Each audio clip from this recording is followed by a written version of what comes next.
एक जी क्या कह रहे हैं? हो गया जी हम भी बोले। बोलिए बोलिए। हम ये कह रहे हैं कि हमारे बसपा के नेता जो हैं ये कह रहे थे कि आजम खां के बारे में नहीं कर रहे हैं। हम ये कह रहे हैं 2007 से 12 तक जो है इन्हीं बसपा की सरकार थी। इनसे ये पूछिए कि अतीक अहमद उस वक्त कहाँ थे और खुद कहाँ थे इसी बसपा सरकार में, जो बसपा के साथ में हैं उसी बसपा की सरकार में खुद कहाँ थे और क्यों प्रताड़ित किए गए? अरे रुक जाओ। आपसे कोई नहीं पूछ रहा है, उन्हीं से पूछा जा रहा है कि आप जी, खुद बोलिए। कहाँ थे इसी बसपा सरकार में प्रताड़ित किए गए। तब क्या ये मुसलमान नहीं थे? जी बोलिए। काहे नहीं ऑफ द रिकॉर्डिंग की बात है। अरे नहीं तो है, बहुत बुरा लग गया है। बोल दे तो बहुत बुरा लग गया है। बसपा की इसमें नाम मत लीजिए, व्यक्तिगत त्रिपाठी का नाम लीजिए आप, और किसी का नाम मत लीजिए आप। अच्छा चलिए चलिए व्यक्तिगत आप लीजिए, चलिए व्यक्तिगत आप बात लीजिए, व्यक्तिगत बात अरे बिल्कुल बस सर व्यक्तिगत बात करिए आप। सर मजबूत है, शांत रहो। चलो। चलिए सर जी मैं होती कि इसमें कोई कसूर नहीं है। जी नहीं कि हम तो है हराए हैं भाई। अब मैं उधर करें हम। नमस्कार, स्वागत है आपका मीटेड वॉक्सी चुनावी यात्रा जनता जी में। और आज हमें हंडिया विधानसभा में, हंडिया विधानसभा के विधायक है हाकिम लाल बिंद, जो बसपा से हैं और अभी समाजवादी पार्टी में वह चले गए हैं। तो हंडिया के स्थानीय लोगों से जानते हैं कि यहाँ की परेशानियाँ क्या हैं और क्या क्या समस्याएं अभी भी यहाँ पे बनी हुई है, जो यहाँ के बीते जब भी यहाँ पे मतलब राजनीति तो शुरू से ही रही है खैर, पर यहाँ पे विकास क्यों नहीं हुआ है। और शुरुआत करेंगे नेताजी से। ये जी, और ये कांग्रेस के यहाँ पे आप कांग्रेस का पक्ष रखते हैं? कांग्रेस का अभी कोई पद नहीं है आपके पास नहीं, में? कोई पद नहीं। बेसिकली मैं हंडिया का निवासी आपका नाम? हूँ, अकमल इमाम एडवोकेट। और मैं हंडिया का निवासी होने के कारण पार्टी की राजनीति को अलग रख के हंडिया वासियों की सेवा करता हूँ। और पार्टी अलग विषय है, लेकिन यहाँ की सेवा जो लोगों की मदद कर सकते हैं उसमें हम बढ़ चढ़ कर हिस्सा लेते हैं। क्या है यहाँ पे जो समस्या बनी हुई है अभी भी? देखिए, हंडिया की मूल समस्या, सबसे बड़ी समस्या बेरोजगारी की है। और यहाँ से बहुत बड़ी संख्या में लोग दिल्ली, बम्बई, कलकत्ता, मद्रास जाते हैं कमाने के लिए। बहुत सारे लोग सऊदी जाते हैं। हमारे यहाँ इंडस्ट्रीज़ का ना होना, छोटे कारोबार का ना होना, वो यहाँ के युवाओं को यहाँ से पलायन करने पर मजबूर करता है। और इस पर कोई भी सरकारें, किसी की भी सरकार आई हैं, उन्होंने कभी ध्यान नहीं दिया। क्योंकि जाति के आधार पर यहाँ पर एमएलए चुने जाते हैं, जाति के आधार पर सरकारें बनती हैं। और वो अगर इस तरीके का काम करें तो शायद और बेहतर कर सकते हैं, लेकिन वो सोचते हैं कि इतना फलानी जाति का वोट है, इतना इस जाति का वोट है, इतना हमारा वोट मिल जाएगा तो हम चुनाव जीत जाएंगे। ये जो राजनीति चल रही है, ये यहाँ के युवाओं को और यहाँ इस हंडिया को बर्बाद करने के लिए बहुत काफ़ी है।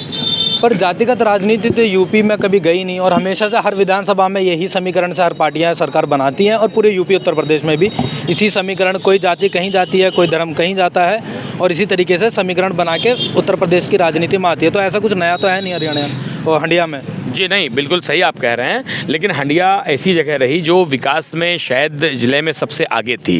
हंडिया में ये किस टाइम था? नेहरू जी के टाइम में यहाँ पर एक बहुत बड़े पॉलिटेक्निक की स्थापना हुई, जिसमें 83 बीघे ज़मीन आज भी है। बहुत बड़ा पॉलिटेक्निक, उत्तर प्रदेश का सबसे बड़ा पॉलिटेक्निक हंडिया पॉलिटेक्निक है। अगर यहाँ के नेता अगर चाहते तो इंजीनियरिंग कॉलेज में हो सकता था, लेकिन कोई नहीं चाहा। यहाँ पर शास्त्री जी ने आयुर्वेद विश्वविद्यालय, गांधी आयुर्वेद विश्वविद्यालय की नींव रखी, लेकिन यहाँ के नेताओं की संकीर्णता और उनकी उदासीनता के कारण वो महाविद्यालय बन के रह गया। उसके बाद यहाँ पर कोई भी काम नहीं। अगर लोग सड़क, नाली, खड़ंजे को विकास कहते हैं तो वो विकास भी नहीं हुआ। और हम अगर हंडिया की बात करें, जहाँ पर खड़े हैं, ये नाले के ऊपर आप खड़े हैं, आप देखिए इस नाले में से पानी बह नहीं रहा, ये सफ़ेद हाथी है। हंडिया टाउन एरिया आज विगत 20 सालों से घुटने घुटने पर पानी में डूबा रहता है। यहाँ की सड़कें पानी में डूबी रहती हैं। बारिश हल्की से हो जाती है तो सड़क के ऊपर पानी आता है, लोगों को शौचालय तक की दिक्कत होती है। लेकिन जो भी जिम्मेदार हैं सिर्फ वो पैसा कमाने और जाति की राजनीति करने में मगन है, मस्त हैं। और जनता भी उन्हीं के साथ में, उनके पैसे पर जैसे वो मोह लेते हैं वैसे वो उनके साथ खड़े हो जाते हैं। दुर्भाग्य का विषय है। तो जैसे कि यहाँ पे आपने ये जल भराव हंडिया की मूल समस्या है। जल भराव सिर्फ टाउन एरिया नहीं, इस टाउन एरिया में जल भराव होने के कारण अगल बगल के कम से कम 20 गांव ऐसे हैं जो लगातार जलमग्न रहते हैं। और हज़ारों बीघे ज़मीन खेती वाली वो जलमग्न रहती है। 15 साल से आंदोलन चल रहा है। यहाँ पे अगर पूछा जाए कि यहाँ पे ज़्यादातर रोज़गार जी हंडिया में किस चीज़ से मिलता है लोगों को?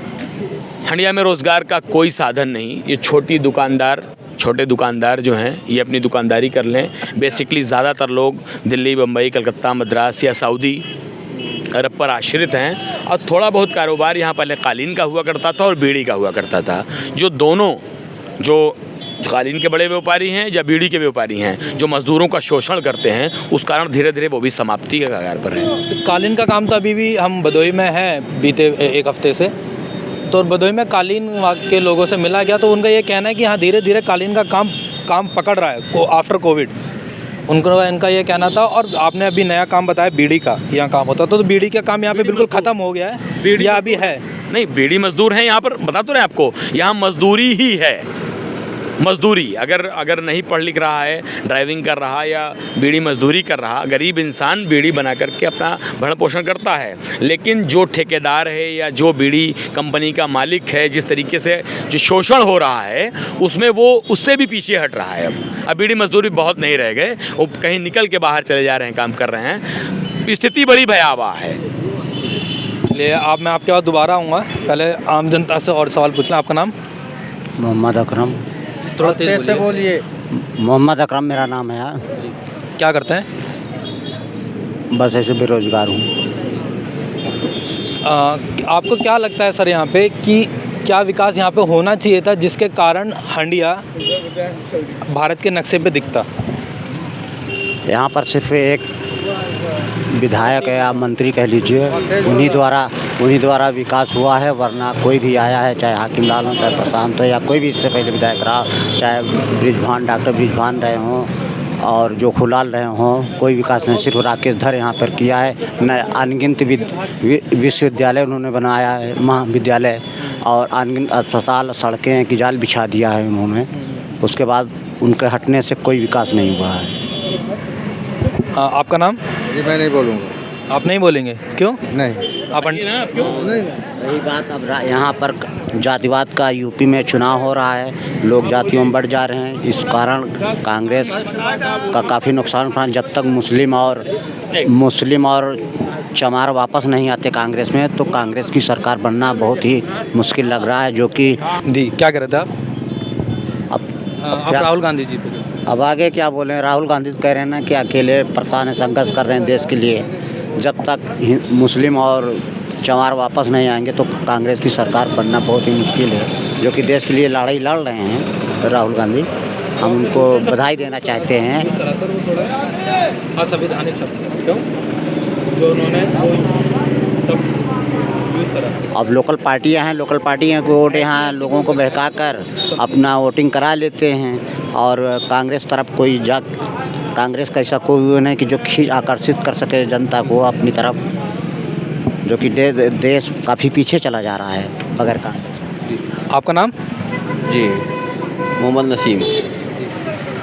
आप यहीं के रहने वाले हैं? जी जो बोलो जी हाँ क्या काम करते हैं? जी, हम तो बेरोजगार हैं, इस सरकार में बेरोजगार हो गए। इससे पहले क्या करते थे आप? इससे पहले टीचिंग था, लेकिन इस सरकार में बिल्कुल बेरोजगार हो गए, कुछ नहीं कर रहे हैं। कौन सा सब्जेक्ट पढ़ाते थे आप? जी मैथ पढ़ाते थे। प्राइवेट स्कूल में या गवर्नमेंट स्कूल? Private school. जब स्कूल ही बंद हो गई तो फिर कहाँ कौन देगा? बैठ के तनख्वाह तो कोई देगा नहीं। और कौन सी क्लास को पढ़ाते थे आप? 4th 5th 6th 8th। तो आपके स्टूडेंट बढ़िया हैं? कैसे हैं? जी स्टूडेंट तो ठीक ही ठाक हैं। स्टूडेंट ट्यूशन पढ़ाते हैं? जी ट्यूशन भी अभी तो फ़िलहाल तो इधर उधर चल रहा है थोड़ा बहुत। तो अब क्या कर रहे हैं अभी आप? अभी क्या, अभी तो अब जॉब छुट्टी हुई है। कब से? ये लॉकडाउन जब से लगा उसके बाद से ही। सेकंड वेव के बाद? हाँ सेकेंड वेव। कितना टाइम हो गया आपको? इधर अभी हो गया, पिछले ही लॉकडाउन से निकल रहा है। अच्छा, यहाँ पे आप टीचर हैं तो यहाँ पे हंडिया में शिक्षा की क्या व्यवस्था है? शिक्षा की व्यवस्था ही नहीं है, यही तो बात है। शिक्षा की व्यवस्था, शिक्षा की तरफ सरकार ने ध्यान ही नहीं दिया है, कोई ध्यान नहीं शिक्षा की तरफ। अच्छा, शिक्षा में क्या क्या कमियां हैं हंडिया में जो पूरी होनी चाहिए आपकी नज़र में? नहीं, जो कमियां यहाँ जब तक के स्कूलों पर जब तक गवर्नमेंट ध्यान नहीं देगी, कोई भी सरकार हो ध्यान अगर देगी तो तभी डेवलप होगा। और यहाँ सिर्फ जैसे अब एक हाल के एक विधायक जी हैं, मैं नाम नहीं लेना चाहूँगा, हाल के एक विधायक हैं, उन्होंने कभी इस तरफ शिक्षा की तरफ तो बिल्कुल, शिक्षा क्या वो तो जनता की तरफ ही नहीं ध्यान दे रहे। हाँ बिल्कुल ही तो इससे बच्चे जो है और पीछे होते चले जा रहे हैं। जिनको आगे जाना चाहिए वो पीछे हो रहे हैं। और बच्चों के साथ साथ में अब जैसे हमारे ये मित्र हैं, पुराने नेता हैं और अच्छे नेताओं में से कांग्रेस के बढ़िया लीडर हैं, तो अब जब ऐसी स्थिति रहेगी तो कहाँ से सब ऐसे बच्चे खड़े होकर सबकी बात सुनेंगे और हम लोग खुद ऐसे बोलेंगे। नहीं, अब मान के चलिए जैसे सर ने बताया कि यहाँ पे पॉलिटेक्निक यहाँ पे एक कॉलेज है, यहाँ पे डिप्लोमा का एक कॉलेज है, उसके बाद यहाँ पे कोई गवर्नमेंट स्कूल या कॉलेज खुला है? नहीं, उसके बाद से कोई नहीं है। उसके बाद से आज तक किसी ने ध्यान ही नहीं दिया शिक्षा की तरफ। बता रहा हूँ, सरकार चाहे जिसकी भी है, किसी ने ध्यान नहीं दिया। और मैं ये अवगत कराना चाहूँगा, चाहे जिसकी भी सरकार हो, वो पहले शिक्षा पर जरूर ध्यान दे, कॉलेजों पे ध्यान दे, बच्चों के जो है आने वाले भविष्य के बारे में ध्यान दें, चाहे कोई भी सरकार हो। आपके पास दोबारा आते हैं नेताजी। अच्छा, यहाँ पे एक चीज़ बताइए कि यहाँ पे शिक्षा की व्यवस्था क्या है, मोटा मोटी अगर समझा जाए तो? यहाँ पर प्राइवेट स्कूल कॉन्वेंट सेक्शन के तो नहीं हैं, लेकिन English school, intermediate CBSE board के 2-3 स्कूल हैं। और जहाँ पर अच्छी स्ट्रेंथ है लड़कों की, लड़के पढ़ना चाहते हैं, लेकिन उसके आगे बढ़ने के लिए फिर उनके पास रास्ते नहीं रह जाते। हमने कई बार यहाँ के लोगों को भी लिख के दिया, MLA को भी दिया, MP को भी एक मेमोरेंडम दिया कि जो लड़के विश्वविद्यालय की ओर जाना चाहते हैं, उसके लिए कुछ कोचिंग का या उसका प्रबंध आप अपने स्तर से करवाइए। आश्वासन सिर्फ देते हैं कि हाँ करेंगे। अच्छा, यहाँ पे लिटरेसी रेट कितना है, आपका कुछ आइडिया? यहाँ 60% है लिटरेसी रेट, हाँ, एबव। तो यहाँ पे युवा जो हैं वो मोस्टली किसी गवर्नमेंट जॉब की तैयारी करते हैं या फिर प्राइवेट कंपनी में चले जाते? देखिए, यहाँ पर जो लड़का थोड़ा घर से मजबूत है, पैसा वैसा उसके माँ बाप ने कुछ कमा के उसको लगाया है, यहाँ से अगर निकल करके वो शहर की तरफ जाता है, उनकी संख्या बहुत नगण्य है, बहुत ही कम है। मतलब इतनी बड़ी पूरी हंडिया विधानसभा में अगर देखा जाए तो अगर 200-300 लड़का अगर तैयारी कर रहा हो शहर जा कर के, तो बहुत बड़ी बात होगी।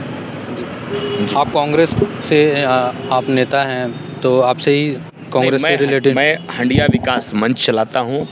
कांग्रेस पार्टी मेरे लिए बाद में आती है, मैं बार बार बोल रहा हूँ। कांग्रेस की विचारधारा मानता हूँ, सारी चीज़ें हैं। मैं हंडिया विकास मंच चलाता हूँ और हंडिया पर ही फोकस करता हूँ। हंडिया की मूल समस्या कुछ भी है, मैं किसी दल के किसी भी नेता से मिलने में संकोच नहीं करता। अगर हंडिया की भलाई कहीं से हो सकती है, मैं किसी के सामने झुकने को हमेशा तैयार रहता हूँ, उनसे लड़ने को भी तैयार रहता हूँ और उनके सामने झुकने को भी तैयार रहता हूँ। पर आप कांग्रेस पार्टी से एक पद पे रहे हैं? निश्चित तौर पे। और वो क्या पद था? मैं NSUI इलाहाबाद विश्वविद्यालय में राजनीति करता था, तो NSUI का डिस्ट्रिक्ट प्रेसिडेंट रहा, जिसके लिए लगातार 7 साल जिलाध्यक्ष रहा। सोनिया जी ने मुझे सम्मानित किया है, पूरे प्रदेश का इकलौता व्यक्ति हूँ जिसको सोनिया जी ने सम्मानित किया। उसके बाद मैं प्रदेश उपाध्यक्ष हुआ, प्रवक्ता हुआ, फिर यूथ कांग्रेस में गया तो राष्ट्रीय कार्यकारिणी का मेंबर हुआ। राहुल जी ने 2012 में एक कैंपेन किया था युवाओं को लेकर के, टैलेंट सर्च चलाया था। उसमें देश भर के 450 युवा सम्मिलित हुए थे, जिसमें 10 लोग शॉर्ट लिस्ट हुए थे। उसमें अकमल इमाम का भी एक नाम था। और हरियाणा का यूथ कांग्रेस का फुल फ्लैश इंचार्ज रहा हूँ जी, हरियाणा यूथ कांग्रेस का इंचार्ज रहा हूँ फुल फ्लैश। मतलब आपको कहा जा सकता है कि भविष्य में कांग्रेस हंडिया से आप पक्ष रखेंगे? निश्चित तौर पे पिछली बार पार्टी ने टिकट के लिए कहा था, लेकिन गठबंधन में चला गया।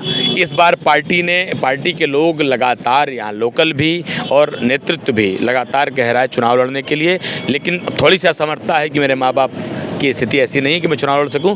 जब हम घर की में अपने माँ बाप की सेवा नहीं कर सकते तो हम जनता की कैसे कर पाएंगे? तो थोड़ा सा घर पर फोकस है, इसलिए चुनाव से थोड़ा सा दूरी है इस बार जी। तो भविष्य में आपको देखा जा सकता है? अब जनता चाहेगी तो बिल्कुल। अच्छा, आपके बाद दोबारा आते हैं कि 2022 के विधानसभा चुनाव उत्तर प्रदेश में प्रियंका गांधी जी बड़ी झुकत लगा रही हैं जी, तो आपको क्या लगता है कि प्रियंका गांधी जी के आने के बाद से क्या बदलाव आएगा कांग्रेस का यूपी में? पहली बात तो प्रियंका गांधी की हिम्मत और उनकी मेहनत को सलाम करना चाहूँगा। कांग्रेस के पास प्रदेश में खोने के लिए कुछ नहीं है, खो चुकी है कांग्रेस। ज़मीन तलाशने की शुरुआत प्रियंका गांधी ने किया है। उनके जीवट नेतृत्व को सलाम करते हुए मैं ये कहना चाहूँगा, जिस तरीके से उन्होंने लड़की हूँ लड़ सकती हूँ का नारा दिया, इस पर तो आएंगे और आधी आबादी को जोड़ने का काम किया। जिस तरीके से गरीबों की, मजदूरों की, मजलूमों की, युवाओं की और छोटे छोटे व्यापारियों की जिस तरह से वो बात उठा रही हैं, निश्चित तौर पे जो अगर वो कह रही हैं, अगर लोग अगर कांग्रेस पार्टी का साथ देते हैं तो बहुत बड़ा बदलाव होगा। पर दूसरी पार्टियों का ये आरोप है कि प्रियंका गांधी जी जब से उत्तर प्रदेश में आई हैं, खास कुछ बदलाव उत्तर प्रदेश की राजनीति में नहीं होगा, और आपने कांग्रेस ने जिनसे 2017 में जिसे गठबंधन करा था, वो पार्टी अभी आरोप लगा रही है कि इनके आने से कोई बदलाव खास होगा नहीं। देखिए, राजनीति में आरोप और प्रत्यारोप चलता है। अब वो क्या होगा क्या नहीं होगा, हम दिल्ली की बात आपको बताना चाहेंगे। दिल्ली में जब आम आदमी पार्टी आई तो बहुत लोगों ने बड़े मन से वोट नहीं किया था, फिर भी वो 25 सीटें जीत करके आई। कांग्रेस के साथ उनकी सरकार बन गई। दूसरी बार लोगों को विश्वास हुआ और 67 सीट जीत करके आए, 70 में 67, है ना। तो ये जनता के विश्वास की बात है। जनता जिसको जिताना चाहती है जिता देती है, और जनता जिसको हराना चाहती है हरा देती है। वो जनता जनार्दन है। लड़की हूँ, लड़ सकती हूँ, 40% आप महिलाओं को सीट देंगी कांग्रेस पार्टी। तो ये जो राजनीति है, इस राजनीति से कांग्रेस कितनी ज़मीन तलाश पाएगी? ये राजनीति नहीं है, ये कांग्रेस की प्रतिज्ञा है और ऐसे फर्जी नारा नहीं है। हमने छत्तीसगढ़ में, पंजाब में और राजस्थान में ये करके दिखाया है। आज जो बात के 2500 रुपये में धान खरीद की जा रही है, चाहे पंजाब हो चाहे छत्तीसगढ़ हो। हमने किसानों का कर्जा माफ़ किया है। हमने कोरोना काल में जो लोग मारे गए हैं उनके परिवार को पैसा दिया है।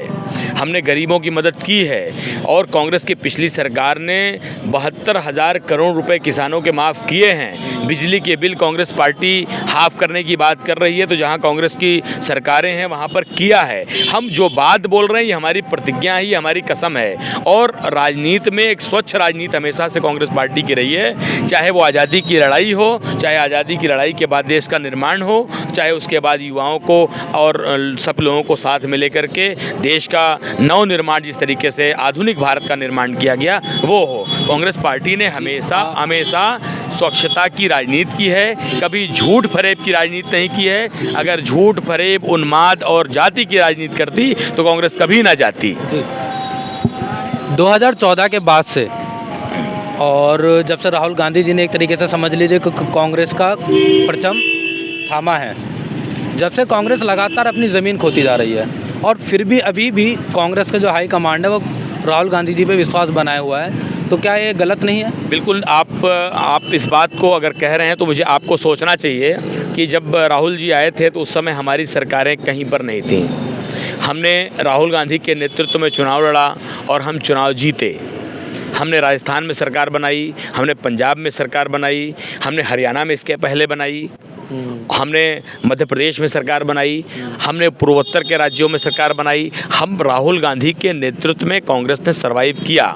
देखिए, मीडिया और सरकार का जो गठबंधन है, आप हम पे आरोप लगा मीडिया, आप तो छोड़ दीजिए, बड़े बड़े चैनल्स जो हैं वो बड़े बड़े उद्योगपतियों के हैं, और उद्योगपति कांग्रेस की नीतियों के खिलाफ हैं क्योंकि उन्हें डर लगता है।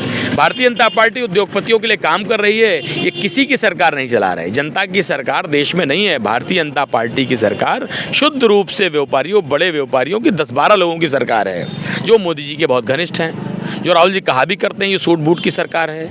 हम दो और हमारे दो की सरकार है। ऊपर मोदी जी और शाह साहब हैं, नीचे अडानी और अंबानी है, उसके अलावा है कौन?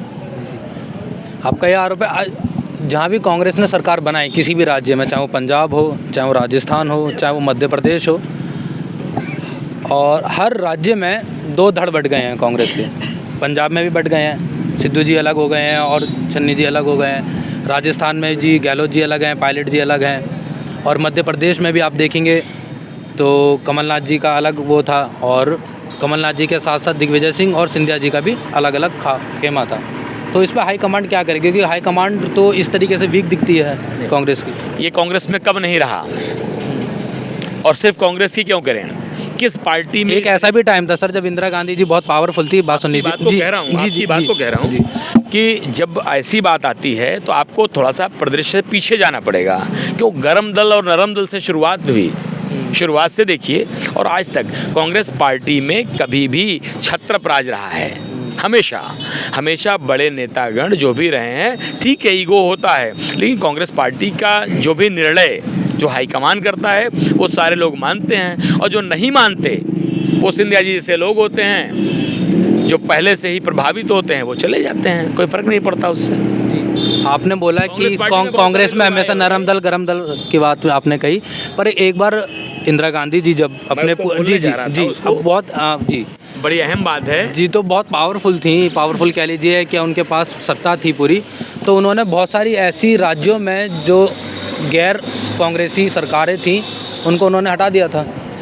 ये आरोप है। देखिए, जिस समय इमरजेंसी लगी तो उसका कारण था इमरजेंसी लगने का। आप इमरजेंसी की बात कर रहे हैं, अब सिर्फ कांग्रेस गैर कांग्रेसी सरकारों को नहीं, इंदिरा गांधी जैसी नेता भारत को मिलना बहुत मुश्किल है। जब विपक्ष के लोग कहते हैं कि वो दुर्गा का रूप थी, तो हमें आपको कहने में कोई अतिशयोक्ति नहीं है। जिसने 90,000 अटल जी की बात कर रहे हैं, यस, जिसने 90,000 सैनिकों को एक टेलीफोन कॉल पर बंदी बना लिया हो और पाकिस्तान के 2 टुकड़े कर दिया हो, ऐसे जीवट की नेता मिलना बहुत मुश्किल है। वो ऐसी महिला जिसने ज्ञानी जैल सिंह को अंतरात्मा की आवाज़ पर नीलम संजीवा रेड्डी के खिलाफ खड़ा करा के पार्टी के खिलाफ राष्ट्रपति बना दिया हो, तो उनकी बात कहना, उनकी सोच को समझिए। कभी गलत निर्णय अगर कोई गलत निर्णय हो गए तो उस गलत निर्णय को सही करने की क्षमता। गलत निर्णय क्या थे? जैसे कांग्रेस पार्टी ने नीलम संजीव रेड्डी को टिकट दिया। अब इंदिरा गांधी जी की बात थी कि ज्ञानी जैल सिंह को बनना चाहिए, तो बने वो। कभी कभी सत्ता और संगठन का संघर्ष होता है, और ये सिर्फ कांग्रेस पार्टी में नहीं है। 2 धड़े 3 धड़े कई ग्रुप ये हर दल में हैं, किस जगह पर नहीं है। क्या आडवाणी जी और मोदी जी में आप बड़ी एकता समझते हैं?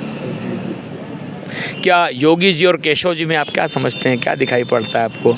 स्टूल वाले मुख्यमंत्री के बारे में आप क्या कहते हैं? वो हर पार्टी में होता है, वो बात है, पर मीडिया पब्लिक लाइफ में मैंने कहा ऐसा बाहर नहीं आता जैसे मीडिया मैंने बिक्री हो जाती है कांग्रेस की। मैंने एक चीज़ कही, जैसे कल मैं एबीपी न्यूज़ देख रहा था। एबीपी न्यूज़ में एक तरफ चल रहा है कि झांसी में कांग्रेस की लड़की हूँ लड़ सकती हूँ मैराथन दौड़ में कोविड के नियमों की हुआ उल्लंघन, और दूसरी तरफ चल रहा है कि योगी जी ने 1 लाख छात्रों को बांटे लैपटॉप, तो अब इन्हें दलाल नहीं कहेंगे तो क्या कहेंगे हम? एक ही चैनल एक ही भीड़ को अलग अलग तरीके से अगर दर्शा रहा है तो हम किस मीडिया की बात करें? वही मीडिया थी जिसके कारण देश की आज़ादी में बहुत लोगों को बल मिला। हमारे पत्रकारों ने ऐसे ऐसे लेख लिखे जिससे युवाओं में शक्ति का और जोश का संचार हुआ, लोग कूद पड़े, और आज वही लोग हैं, आज वही मीडिया है। आने वाले समय में देश जो गुलामी की ओर जा रहा है, इतिहास लिखा जाएगा। जिस तरह से आज़ादी के आंदोलन में पत्रकारों की भूमिका महत्वपूर्ण थी, इस दूसरी गुलामी में भी पत्रकारों की भूमिका बहुत महत्वपूर्ण होगी। मैं आपसे दोबारा सवाल पूछूंगा हरीश रावत जी पे, उनको कैसे मनाएंगे आप? हरीश रावत जी मानने का कोई सवाल, माने हुए हैं, वो तो कैंपेनिंग हेड हैं और उनके नेतृत्व में चुनाव लड़ा जा रहा है। जैसे चुनाव हो रहा है उत्तराखंड में, हम मजबूती से सरकार बनाएंगे। आप कौन सी पार्टी से जुड़े हुए हैं सर? मैं समाजवादी पार्टी से। तो यहाँ पे बीते 5 सालों में भाजपा की सरकार रही है जी, और आप हंडिया के ही हैं जी, तो हंडिया में क्या विकास हुआ है? अगर भाजपा सरकार में आप विकास की बात करिए तो विकास तो केवल टीवी और मीडिया और पेपर में हुआ है, ज़मीन पे विकास नाम की कोई चीज़ नहीं है। आज भैया इधर आओ, जनता, आप देखिए, आप ऐसी यूनिट में है कि आप तो सबका हाल जानते हैं, हमारा भी जानते हैं, जन जन से आपका रिश्ता है। मीडिया एक ऐसी चीज़ है कि जो कि आपकी खबर जन जन तक पहुंचता है। जन जन की हाल आप देखिए कि आज लोग रो रहे हैं, जनता रो रही है। कहीं सरकार नाम की चीज़ है, दिख रही है आपको? अराजकता, जो आप कहते हैं कि यहाँ बड़ा शांति है, जितना अराजकता इस भारतीय जनता पार्टी के समय में हुआ है, इतिहास गवाह है, उतना कभी नहीं हुआ। समाजवादी पार्टी जिंदाबाद, जिंदाबाद यार, जी। तो पर कांग्रेस जो भाजपा है, भाजपा का ये कहना है कि हमने पूर्वांचल में गुंडागर्दी खत्म कर दी है। आज असली गुंडा तो जो भी हैं वो भारतीय जनता पार्टी में है। जैसे जौनपुर के आप देख लीजिए, अपराधी को पुलिस वाले जीप में आगे बैठा करके ले जा रहे थे। ये बीजेपी का क्या कहते हैं, गरिमा है, चरित्र है। ऐसा कहीं नहीं। इस बीजेपी गवर्नमेंट में तीन जात के अपराधी हैं। सबसे पहले ब्राह्मण, दूसरे पे मुसलमान, तीसरे पे यादव। अपराधी वही है जो इनको वोट न देगा, वो अपराधी है। जो इनके साथ होगा वो इनका चरित्रवान है। कितना बड़ा अपराध करेगा आप बताइए। आप देख ले रहे हैं वहाँ उन्नाव में विधायक सरेआम जो है छेड़खानी करके रैप कर दिया, उसकी हत्या करवा दिया। इससे बड़ा प्रमाण आपके पास कुछ होगा नहीं? आप बताइए। पूर्वांचल की बात आप कर रहे हैं। हाँ, सेंगर के, हाँ अरे है। और पूर्वांचल की बात आप कर रहे हैं। कितने अपराधी पूर्वांचल में हैं? डॉक्टर सिंह को देख लीजिए, ब्रजेश सिंह को देख लीजिए, कहीं कोई छुआ गया? कहीं आप बता दीजिए। केवल छुआ वही जा रहा है। मुसलमान अगर हो तो उसको धरातल से निकाल लेंगे, ब्राह्मण हो तो उसको आकाश। विजय मिश्रा जी जो हैं वो अभी समाजवादी पार्टी में आ गए। नहीं नहीं नहीं नहीं नहीं नहीं नहीं नहीं, कौन कह रहा है? विजय मिश्रा जी समाजवादी पार्टी में नहीं है। नहीं, माननीय हमारे राष्ट्रीय अध्यक्ष जी उनका अनुमोदन किया है, उन्हें पार्टी में उनका ज्वाइनिंग है। तो अभी नहीं है? नहीं। जी, तो आप ये बताइए सर कि हंडिया में अगर समाजवादी पार्टी की सरकार बनती है तो हंडिया की क्या क्या समस्या हैं जो समाजवादी पार्टी पहले सॉल्व करेगी? देखिए, ये तो अलग अलग तरीके से अलग अलग लोगों का सुझाव होता है। लेकिन अगर मैं अगुवाई किया, ऊपर वाले का आप लोगों का आशीर्वाद रहा और मैं अगुवाई किया, अगर मैं यहाँ से चुनाव लड़ा तो हंडिया का एक एक जनता अपने को विधायक समझेगा। तब पंडा महाराज की हैसियत समझ में आएगी। और जनता, सुन लीजिए मेरी बात सुनिए। आज बेलगाम है अधिकारी, आप बता दीजिए। लेखपाल पुलिस तक नहीं सुन रहा है, अधिकारी की बात तो छोड़ दीजिए। अधिकारी के पास कोई जा सकता है? अधिकारी भी एकदम लुटेरे टाइप के हैं। कहाँ आपका वो है? कोई लगाम है अधिकारी के ऊपर? मैं मुझको आप बता दीजिए। अधिकारी तो सांसद विधायक नहीं सुन रहे। हम लोग किस खेत से मूली हैं? जनता ने अगर किसी को वोट दिया है, अब देखिए, मैं सेवक हो सकता हूँ, मैं नेता नहीं हो सकता। असली नेता हमारी जनता है। अगर ये हमारे लिए कुर्बानी दे रहे हैं तो हंडिया का एक एक व्यक्ति वो अपने को पंडा महाराज और विधायक समझेगा, तब मेरी आत्मा को शांति मिलेगी। ये मेरी सोच है। चुनाव से पहले नेताजी ये वादे कि हर आम जनता, जी मैं पहले क्वेश्चन कर लूँ कि चुनाव से पहले नेताजी हर प्रतिनिधि ये दावा ठोकता है कि मैं जनता के बीच रहूँगा, जनता की बात सुनूंगा, जनता का कार्य करूंगा और जनता को बराबर का हक दूंगा। पर ऐसा जैसे ही चुनाव होता है, कोई जीतता है कोई हारता है, जो जीतता है वो फिर ऐसा करता नहीं है। देखिए, मैं बहुत गरीब परिवार से उठा हूँ, ज़मीन से उठा हूँ। आपका कहना 100% सही है। लोग यही करते भी हैं। हमारा इतिहास भी रहा है। मैं हंडिया का एक एक व्यक्ति से हमारे संबंध रहे हैं। ये अकरम भाई तुम्हारे बहुत छोटे रहे हैं। जब मैं हंडिया में रहता था शायद ये चड्डी पहन के रहे होंगे। लेकिन बड़े भाइयों से जितने यहाँ वरिष्ठ हैं, हमारे लंगोटिया यारी मतलब पारिवारिक संबंध रहा है। हंडिया की जनता को ही मालूम है। और मैं क्षेत्र पंचायत सदस्य और जिला पंचायत सदस्य भी रहा हूँ। मेरा इतिहास है कि अगर जनता के खिलाफ कोई बोलता है तो उसका सर कलम करने में भी सब कुछ नहीं करता हूँ। ये दिमाग में रख लीजिएगा। मैं अपने इतिहास को नहीं भूल सकता।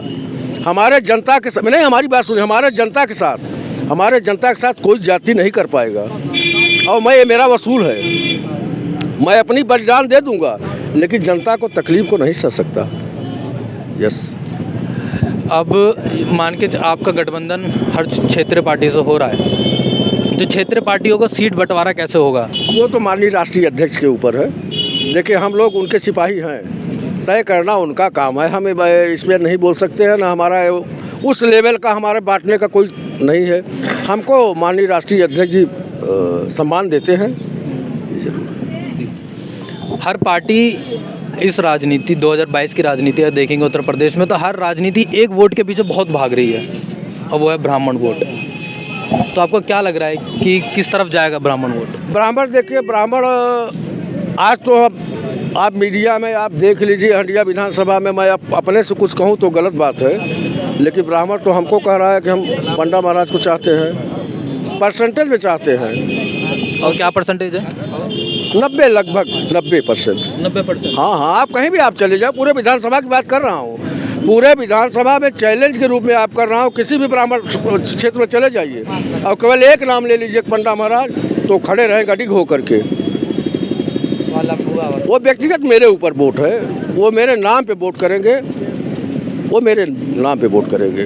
ब्राह्मण समाज और हमारे संबंध देखिए, हमको बहुत भी हुआ, हमको 9 महीने जेल भी भेजा गया कि समाजवादी। किस चार्ज में सर? 2017 में जब सरकार सबसे पहले सरकार बनी है तो हमारे 1 घंटे में 3 मुकदमे और 11 दिन में 14 मुकदमे, 9 महीने जेल में रखा गया और कहा गया कि समाजवादी पार्टी सरकार छोड़ दीजिए। तो आप सोचिए बदले क्या? हमारे देखिए, हम बीजेपी में जा भी नहीं सकते, हमारे एक मुसलमान भाई से पारिवारिक रिश्ता है और उस रिश्तों को टुकड़ा कर हम बीजेपी में चला स्वार्थ में या सरकार के। बीजेपी में आने से मुस्लिम समाज से नाता कैसे टूट जाएगा? भाई मुस्लिम, एक चीज़ बता दीजिए, भारतीय जनता पार्टी किसी को अपना नहीं मानती है। आप देख लीजिए, किसी कौम को अपना नहीं मानती है, कहाँ मान रही है? ब्राह्मण को आप देख लीजिए, ब्राह्मणों ने जब अपनी तस्वीर बदली है, जिसके पक्ष में गए उसकी सरकार बनी है। आप सवाल तो सर आपने बोला था कि बीजेपी में जाएंगे तो मुसलमान वोट, जो आपसे मुसलमान है वो आपसे नाराज नहीं, कारण क्या होगा? भाई त्रस्त किया है, बीजेपी वाले कभी मुसलमान के हितैषी हो ही नहीं सकते। की विचारधारा भाजपा से नहीं मैच करती, इसलिए नहीं जाएंगे। थोड़ा सा आप डिफेंड कर रहे हैं। अकरम भाई हो भी नहीं सकते, मुसलमान की बीजेपी कभी हितैषी हो भी नहीं सकती। बहुत नेता हैं जो बीजेपी में है, मुस्लिम भी है। मैंने इनको एक शब्द बताया, वो एक चीज सुन लीजिए, वो जो मुस्लिम नेता भारतीय जनता पार्टी के साथ हैं, वो तो देखिए इस रूप में है वो खरीद करके भारतीय जनता पार्टी मध्य प्रदेश में कांग्रेस की गवर्नमेंट रही, उन्होंने बीजेपी ने तोड़ करके खरीद करके भारतीय जनता पार्टी की सरकार बना दी। तो पैसा फेंकने में, देश को लूट करके बर्बाद कर दिया। एक पैसा खरीदने में, पैसा देने में भारतीय जनता पार्टी से आगे कोई नहीं है। एक चीज़, दूसरी चीज़ आप नोट कर लीजिएगा, भारतीय जनता पार्टी जुमले की पार्टी है, वो कभी सच्चा नहीं। जिस नौटंकी में आप समाज है, जिस नौटंकी का जोकर अच्छा होता है उसकी नौटंकी की तरक्की बहुत तेज़ हो जाती है, क्योंकि जोकर केवल झूठा ही बोलता है, ठीक ना। और भारतीय जनता पार्टी में 2 जोकर हैं, नाम तो नहीं लूँगा, इसलिए ऐसी पार्टी का तो परचम लहराएगा ही। और जनता के समझ में देखिए तब आता है जब हाथ से गेम निकल जाता है। अब जनता समझ चुकी है कि भारतीय जनता पार्टी किसी की भी नहीं है, किसान की नहीं हुई, मुस्लिम की नहीं हुई, ब्राह्मण की नहीं हुई, किसकी हुई आप बता दो? यादव की नहीं हुई। सिमट के एक जगह है, उस कहना ठीक नहीं है, सिमट के एक जगह की रह गई है। वो कौन सी जगह है? अब जाने दीजिए उसको कहना, हाँ वो उसको कहना उचित नहीं है। देखिए उसको कहना, आप भी जान रहे हो, आप मुस्कुरा रहे हो, आप भी जान रहे हो, वो आप भी जान रहे हो, मैं भी जान रहा हूँ। जी आप क्या कह रहे थे? आप बोलिए। अलग है भाई। नहीं आप बताइए, आप क्या कह रहे हैं? हो गई बात, आप उनसे सवाल कर रहे हैं, हमसे कोई सवाल हो तो बताइए, सवाल जवाब दें आपके। आप क्या कह रहे थे सर? अगर हमसे सवाल है तो हम जवाब देंगे, उनसे तो वो दें। क्या कह रहे थे आप बताइए?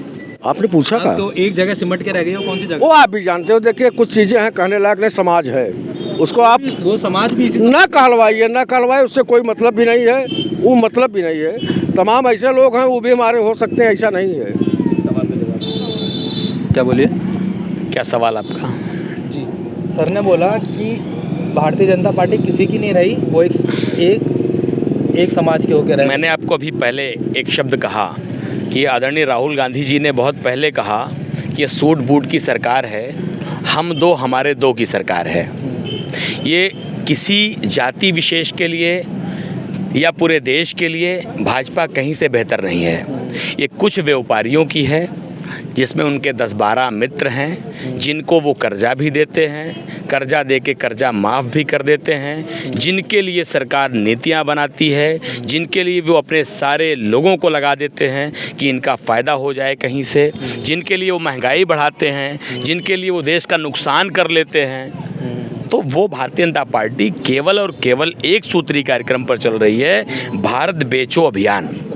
भारत माता की जय बोल करके भारत माता के गहनों को बेचने वाले लोग ये भारतीय जनता पार्टी के नेता हैं, उन्हीं के हाथ में सत्ता है। जी 2017 में आपकी पार्टी और आपकी पार्टी का गठबंधन हुआ और बीजेपी अभी भी ताल ठोक रही है कि दोबारा अगर ये दोनों लौंडे एक हो जाएंगे तब भी सत्ता हमारी आएगी। तो इस पर आपका क्या कहना है सर? पहले इनका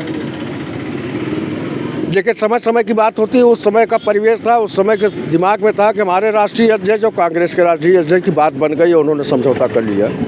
आज का परिवेश दूसरा है कि वो राष्ट्रीय पार्टी से नहीं समझौता कर रहे हैं, क्षेत्रीय पार्टियों को लेकर चल रहे हैं। अच्छा, हमारे राष्ट्रीय अध्यक्ष की सोच भी है, जो दबे कुचले हैं, छोटे हैं, उनको उठाने में सहयोग ज़्यादा करते हैं, ज़्यादा विश्वास भी करते हैं। कुचला कौन है? समाज है, हमारे समाज के तमाम लोग अपने व्यक्तिगत राष्ट्रीय पार्टी बना चुके हैं, वो भी एक पार्टी बना के रखते हैं, तो वो भी चाहते हैं कि हमारी जो छोटी पार्टियां हैं वो भी आगे आएँ। इस सोच उनकी है, इसलिए उनसे समझौता और गठबंधन। जी, आपका क्या कहना है? निश्चित तौर पर राजनीति में सारे विकल्प खुले रहते हैं, राजनीति में संभावनाएं बनी रहती हैं। राजनीति में कब क्या हो ये किसी को नहीं पता होता है, परिस्थितियां राजनीति में सब कुछ कराती हैं। अगर भारतीय जनता पार्टी को रोकने के लिए, मैंने पहले कहा कि भारतीय जनता पार्टी के खिलाफ वोट करना लोगों ने देशभक्ति समझ रखा है। इस बार एक नया नारा होगा कि भारतीय जनता पार्टी को हराओ। जैसे अंग्रेज़ों भारत छोड़ो आंदोलन था, वैसे ही भाजपा गद्दी छोड़ो आंदोलन जनता मन बना चुकी है और जनता इनको हराने के लिए पूरा काम करेगी। तो फिर आप भाजपा को देशद्रोही बोल रहे हैं? मैं भारतीय जनता पार्टी को देशद्रोही नहीं बोल रहा हूँ। भारतीय जनता पार्टी की नीतियाँ देश के खिलाफ हैं, और जो जिसकी नीतियाँ देश के खिलाफ हों, जिसकी नीतियाँ युवाओं के खिलाफ हों, जिसकी नीतियाँ इस देश की महिलाओं के खिलाफ हों, जिसके विधायक सांसद रेप के आरोप में जेल में बंद हों और उनके पक्ष में रैलियाँ निकाली जा रही हों, जिस पार्टी के कार्यकर्ता धार्मिक उन्माद फैलाने के लिए किसी धर्म विशेष के मंदिर, मस्जिद या गुरुद्वारों पर आक्रमण करें और उनको न रोकने का काम किया जाए, तो ऐसे लोगों को मैं देशभक्त तो नहीं कह सकता। एक आरोप जो भारतीय जनता पार्टी दोनों पार्टियों पर लगाती है, समाजवादी पार्टी पे भी लगाती है, कांग्रेस पे भी लगाती है, कि दोनों पार्टियां आतंकवादी समर्थक हैं। तो पहले सर का बाइट लेते हैं, आपका क्या कहना है सर? एक मिनट भैया कभी भी जी बोलने ना, अरे यार बोलने तो इधर हो रही है बात। हाँ, आप एक मिनट क्या कह रहे हैं आप?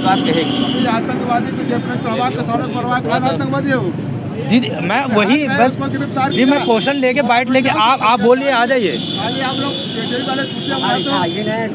आइए आ जाइए आप आ जाइए, बाइट आपको एकदम सही है, सही बात बोल रहे हैं आप। अगर आपको पक्ष रखना है तो सर इधर आ जाइए ना। आपकी बात महाराज बोल रहे हैं, चलिए बोलिए। जी सर, आपका एक मिनट।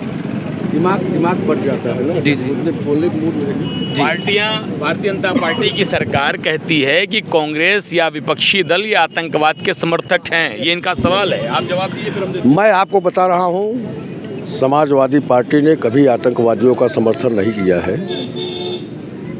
भारतीय जनता पार्टी, मैंने एक चीज़ आपसे कहा, भारतीय जनता पार्टी जुमले की पार्टी है।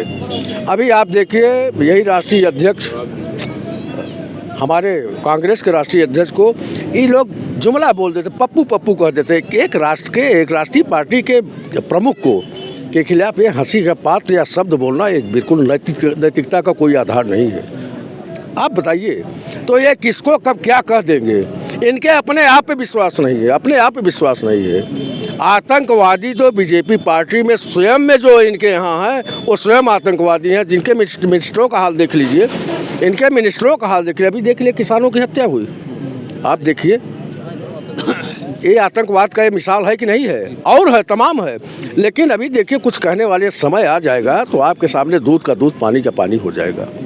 और हमारे राष्ट्रीय अध्यक्ष की नीति और हमारे राष्ट्रीय अध्यक्ष का तोड़ पूरे उत्तर प्रदेश में किसी के पास नहीं है। माननीय राष्ट्रीय अध्यक्ष अखिलेश यादव का जोड़, चाहे वो ईमानदारी का आप कह लीजिए, चाहे चरित्र का कह लीजिए, राष्ट्रीय अध्यक्ष अखिलेश यादव का तोड़ तो किसी के पास है ही नहीं। हम व्यक्तिगत उनकी बात कर रहे हैं। तो और अगर किसी राष्ट्रीय पार्टी के लोग, जनरल तो सब कोई कह ही नहीं रहा, जनता तो नहीं कह रही है। बीजेपी सरकार तो किसी के ऊपर आक्षेप लगा सकती है, वो इंसान को इंसान मान ही नहीं सकते, वो तो सबको देशद्रोही मानते हैं। आपका क्या कहना है सर? निश्चित तौर पे इतिहास गवाह है, देश का पहला आतंकवादी जिसने महात्मा गांधी, हमारे देश के महात्मा पर गोली चलाई, हमारा देश उसको आतंकी मानता है। नाथूराम गौडसे को पूजने वाले लोग निश्चित तौर पे आतंकवाद के समर्थक होंगे। वो ना कांग्रेसी हो सकते हैं, ना इस देश के नागरिक हो सकते हैं। वो किस विचारधारा के लोग हैं ये आपको भी पता है। नाथूराम गौडसे जी कहते हैं, नाथूराम गोडसे महात्मा कहते हैं। अगर एक आतंकवादी को कोई जी और महात्मा शब्दों का प्रयोग कर रहा है तो उसके आचरण, उसके चरित्र, उसकी बात को आप बखूबी समझ सकते हैं। दूसरी बात रही कांग्रेस पार्टी पर आतंकवाद का आरोप लगाने से पहले उनको सोचना चाहिए कि कांग्रेस पार्टी ने आतंकवाद की भेंट अपनी एक वरिष्ठ नेता, इस देश की नेता जिसको बम लगा के उड़ा दिया गया, आदरणीय इंदिरा गांधी को खोया, आदरणीय राजीव गांधी को खोया। उसके बाद हमारी नीतियां हमेशा आतंकवाद के खिलाफ रही। मनमोहन सिंह जी की सरकार में हमने ऐसे ऐसे दुर्दांत आतंकवादियों को पकड़ के या तो उनको गोली मार के उनके स्थान पर पहुंचाया या उनको फांसी के फंदे पर चढ़ा करके न्याय किया इस देश के साथ, चाहे वो अजमल कसाब रहे हों और चाहे और कोई भी रहा हो। जितने भी आतंकवादियों को फांसी दी गई है वो कांग्रेस पार्टी की सरकार में दी गई। हाँ, आतंकवाद का एक नमूना भारतीय जनता पार्टी के पिछली सरकार में आतंकवादी अजहर मसूद को ले जाकर के कांधार एयरपोर्ट पर छोड़ने वाले अगर कांग्रेस पार्टी या इस देश की दूसरी पार्टियों को आतंकवाद समर्थक कहते हैं तो उन्हें अपने गिरेबान में झांकना चाहिए। और अगला सवाल सर आपसे है, और ये भाजपा का ये आरोप लगता है समाजवादी पार्टी पे कि समाजवादी पार्टी की जैसी सरकार आती है तो वो एक जाति को सारा हक दे देती है और दूसरी जाति या दूसरे धर्म के लोगों को पीछे छोड़ देती है। ऐसा कहना बिल्कुल गलत है, ऐसा कहना बिल्कुल गलत है। क्योंकि अगर एक जात की बात आप करते हैं तो हमारे माननीय राष्ट्रीय अध्यक्ष अखिलेश यादव जी में कभी नहीं है। वो सर्व जाति को लेकर के चल रहे हैं और वो तो ये भी कहते हैं जहाँ जिसकी जिस तरह की हिस्सेदारी होगी उसको भागीदारी मिलेगी। ये बसपा का कहना होता है। ना ना ना ना, आज मैं समाजवादी पार्टी की बता रहा हूँ। बसपा तो देखिए, बसपा तो आज के डेट में खत्म है। बसपा तो बसपा का नारा है जिसकी जैसी भागीदारी उसको वैसी। आज देखिए, आज सर्व समाज की पार्टी है समाजवादी पार्टी और सबको लेकर चल रही है। हमारे राष्ट्रीय अध्यक्ष जी ने कहा है जिस कौम के वोट के आधार पर टिकट मिलेगा। पेपर में भी आ गया है, पेपर में आ गया। आप बसपा की बात छोड़ दीजिए, पेपर में भी आ गया। शायद कटिंग होगा कहीं, देखो ना, हम आपको दे देते हैं कि माननीय राष्ट्रीय अध्यक्ष ने कहा है जहां जिसकी जैसी भागीदारी रहेगी, जिस जात का जहां आधार रहेगा उस आधार पे वोट टिकट मिलेगा। उन्होंने एक इंटरव्यू में ये बात बोली है ना, तो वही बात तो मैं कह रहा हूँ भैया, प्रणाम। यही बात मैं कह रहा हूँ, यही बात मैं आपसे कह रहा हूँ। आप बैठिए, आप वहाँ बैठिए, उस पर बैठिए, बैठिए। तो हमारे नेता का वक्तव्य है, मैं आपको तो कटिंग भी दे दूंगा अगर जरूरत पड़ेगी। और हमारे एक इंटरव्यू में ये बात बोली कि जो मतलब कि जहाँ पे समीकरण जिस पार्टी का जीतने का होगा उस पार्टी को हम वहाँ पे टिकट देने का होगा, और जिस जात की वोट ज़्यादा रहेगी, जिस जात का वोट रहेगा भागीदारी उसकी होगी। ये उन्होंने इंटरव्यू में भी कहा है, प्रेस में भी दिया है, मीडिया में दिया है। तो हमारे राष्ट्रीय अध्यक्ष, मैंने एक चीज़ आपसे कहा कि हमारे राष्ट्रीय अध्यक्ष का तोड़ तो पूरे प्रदेश में किसी का हो ही नहीं सकता, किसी का नहीं है। आप मुस्लिम को देखिए, एकता बना के रखे हैं, ब्राह्मण को लेके गए हैं। हाँ, यादव देखिए, एक चीज़ है जिसको जब आदमी बदनाम करना, पूर्व में क्या हुआ क्या नहीं उसका नहीं, आज के परिवेश में हमारे अखिलेश यादव जी का, माननीय अखिलेश यादव जी का कोई जोड़ नहीं है। बिल्कुल आप पे आता है सर। जातिवाद का आरोप लगता है समाजवादी पार्टी पे, आपका क्या कहना है इस पर? निश्चित तौर पे समाजवादी पार्टी जातिवादी पार्टी है और इसमें कोई दो राय नहीं है, क्योंकि एक जाति विशेष को लेकर के आगे बढ़ना और उस जाति विशेष की बात करना और भाषणों में उस जाति का नाम लेना निश्चित तौर पे कहीं न कहीं इनको साबित करता है कि जातिवाद की नींव पर ये आधारित हैं, खड़े हैं। और रही बात कोई भी पार्टी हो, अगर वो जाति की, सांप्रदाय की, क्षेत्र की बात करती है तो भारत के संविधान को उनको पढ़ना चाहिए। और मैं ऐसी पार्टियों को, ऐसी विचारधारा को पाप की प्रकाष्ठा मानता हूँ। जैसे समाजवादी पार्टी अगर जाति की बात करती है तो संविधान के हिसाब से निश्चित तौर पे पापी है। अगर बहुजन समाज पार्टी उपजाति की बात करती है तो ये उससे बड़ी पापी है। और अगर भारतीय जनता पार्टी धार्मिक उन्माद की बात करती है तो ये महापापी हैं। इन सारी पार्टियों को चाहिए गंगा में स्नान करें, पवित्र हो जाएं, फिर से संविधान की कसम खा करके जातिवाद को छोड़ करके देश की तरक्की और प्रदेश की तरक्की के लिए काम करें। क्या फ़र्क पड़ता है इससे? हरियाणा में भी जो कांग्रेस पार्टी है वो भी जाटों के वोट के लिए ज़्यादातर पीछे भागती है। नहीं, मैं हरियाणा का इंचार्ज रहा हूँ। आपको मैंने बताया कि मैं हरियाणा का फुल फ्लैश इंचार्ज रहा हूँ। हरियाणा हो या देश हो, पूरे देश की बात करता हूँ। अगर कांग्रेस पार्टी में जाट हैं तो गुजर भी हैं, अगर ब्राह्मण हैं तो मुसलमान भी हैं। ऐसे तो सर सभी पार्टियों में, सुनिए मेरी बात, ऐसे सभी पार्टियों में, पर मैं आपको परसेंटेज की बात कर रहा हूँ। पिछड़ी कौम से आया हुआ मुख्यमंत्री हमारा राजस्थान का अशोक गहलोत के रूप में आप देख लीजिए। दलित अगर मुख्यमंत्री आपको देखना हो तो चन्नी के रूप में आप देख लीजिए।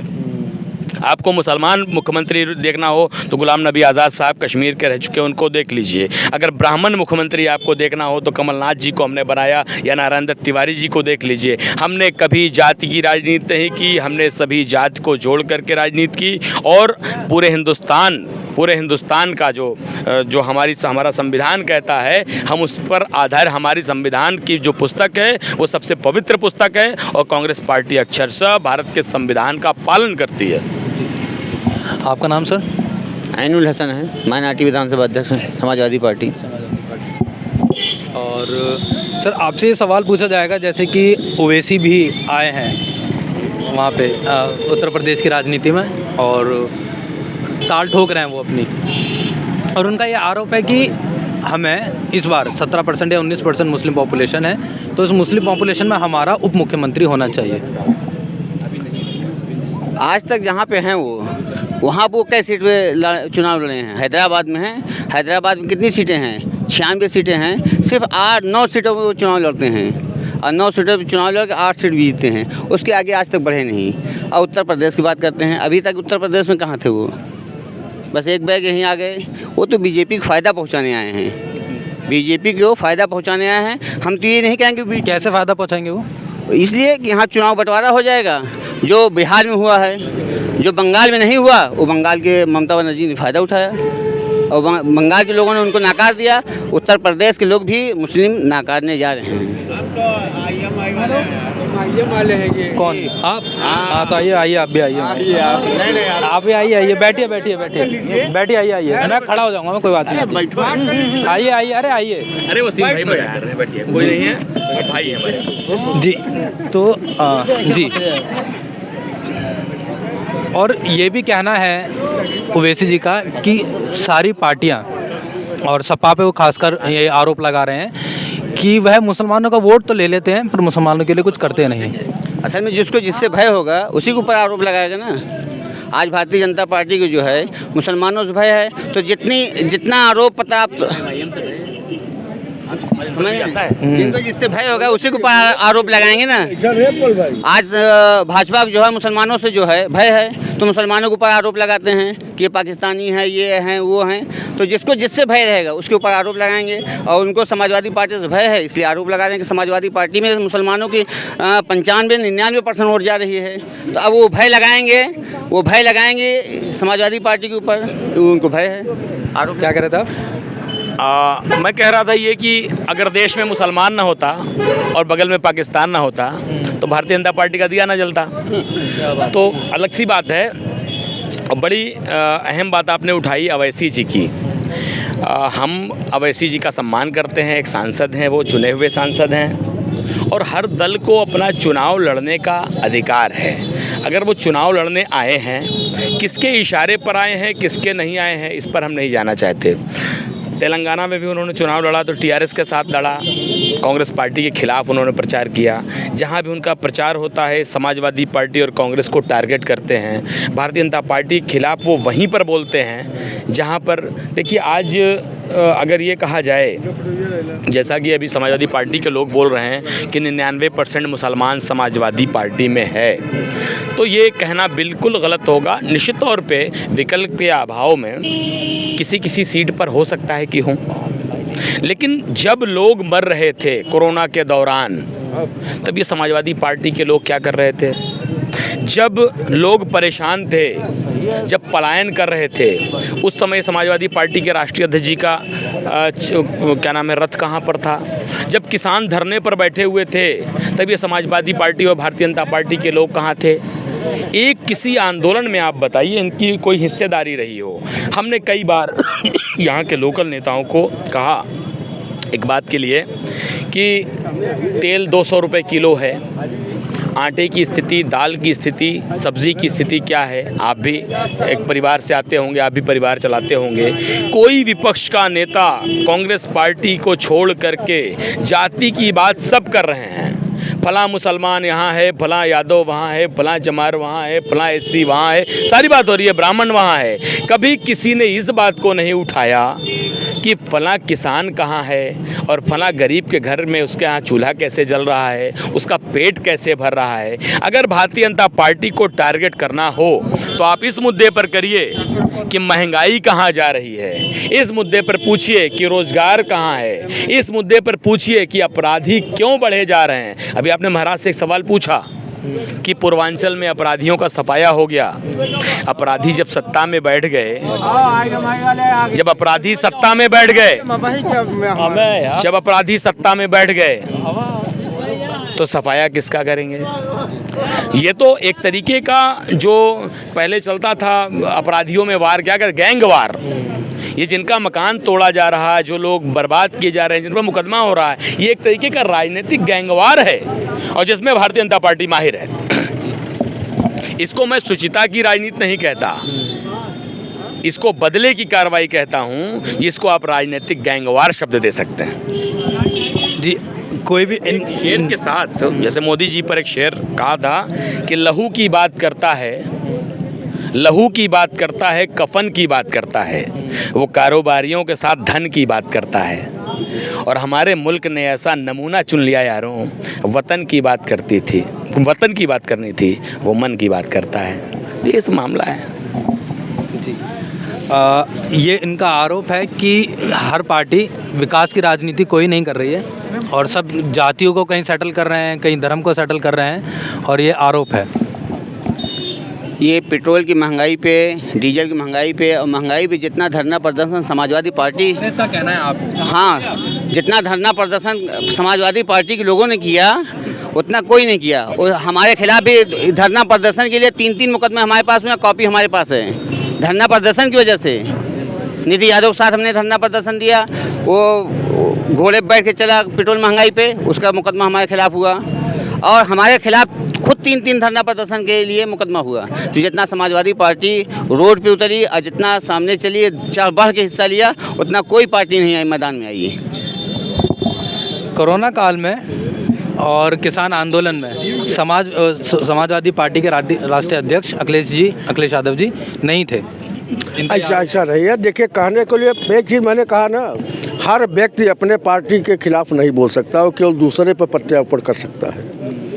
हमारे राष्ट्रीय अध्यक्ष ने सारे जिले के पदाधिकारी, सारे प्रदेश के पदाधिकारियों को निर्देशित किया था कि कोरोना काल में जो भी आदमी जहां जा रहा हो उसकी मदद करिए, खाना खिलाइए, उनको गंतव्य स्थान पर पहुंचाने का काम करिए। ये हमारे माननीय राष्ट्रीय अध्यक्ष अखिलेश यादव ने सर्कुलर जारी किया था पूरे प्रदेश में। सही बात, पूरे प्रदेश की बात कर रहा हूँ।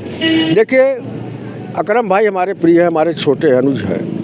अब इनके खिलाफ, हाँ, अकमल भाई, हम इनके खिलाफ बोल नहीं सकता, लेकिन अब जाने दीजिए, उस पैरा को छोड़ दीजिए, एक ही पे आने दीजिए।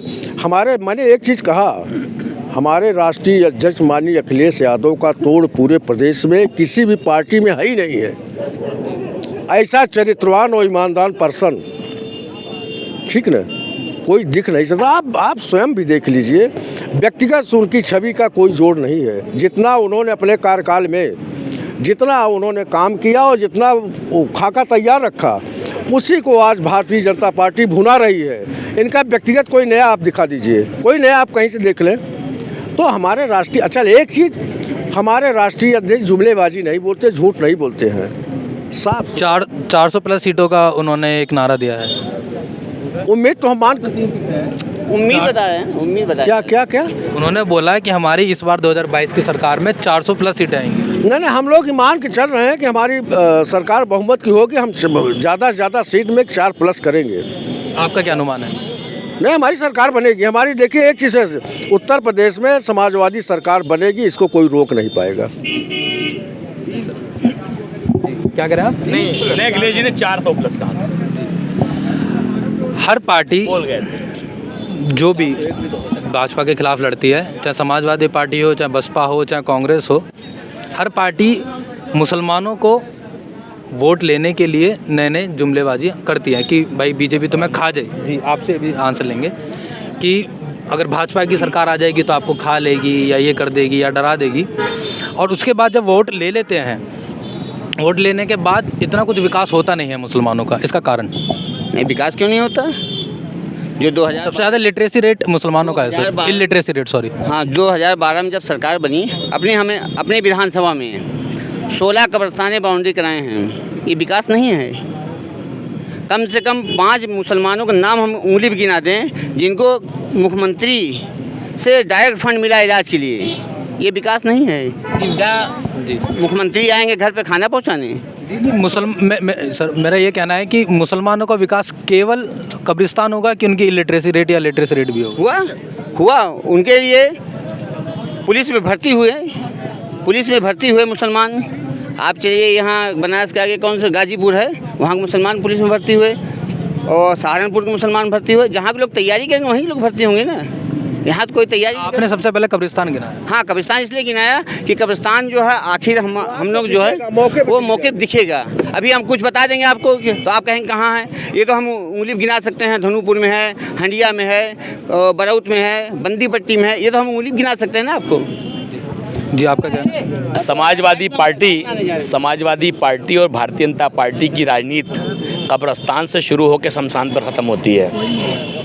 कब्रिस्तान और शमशान के अलावा इनके पास कोई काम भी नहीं होता।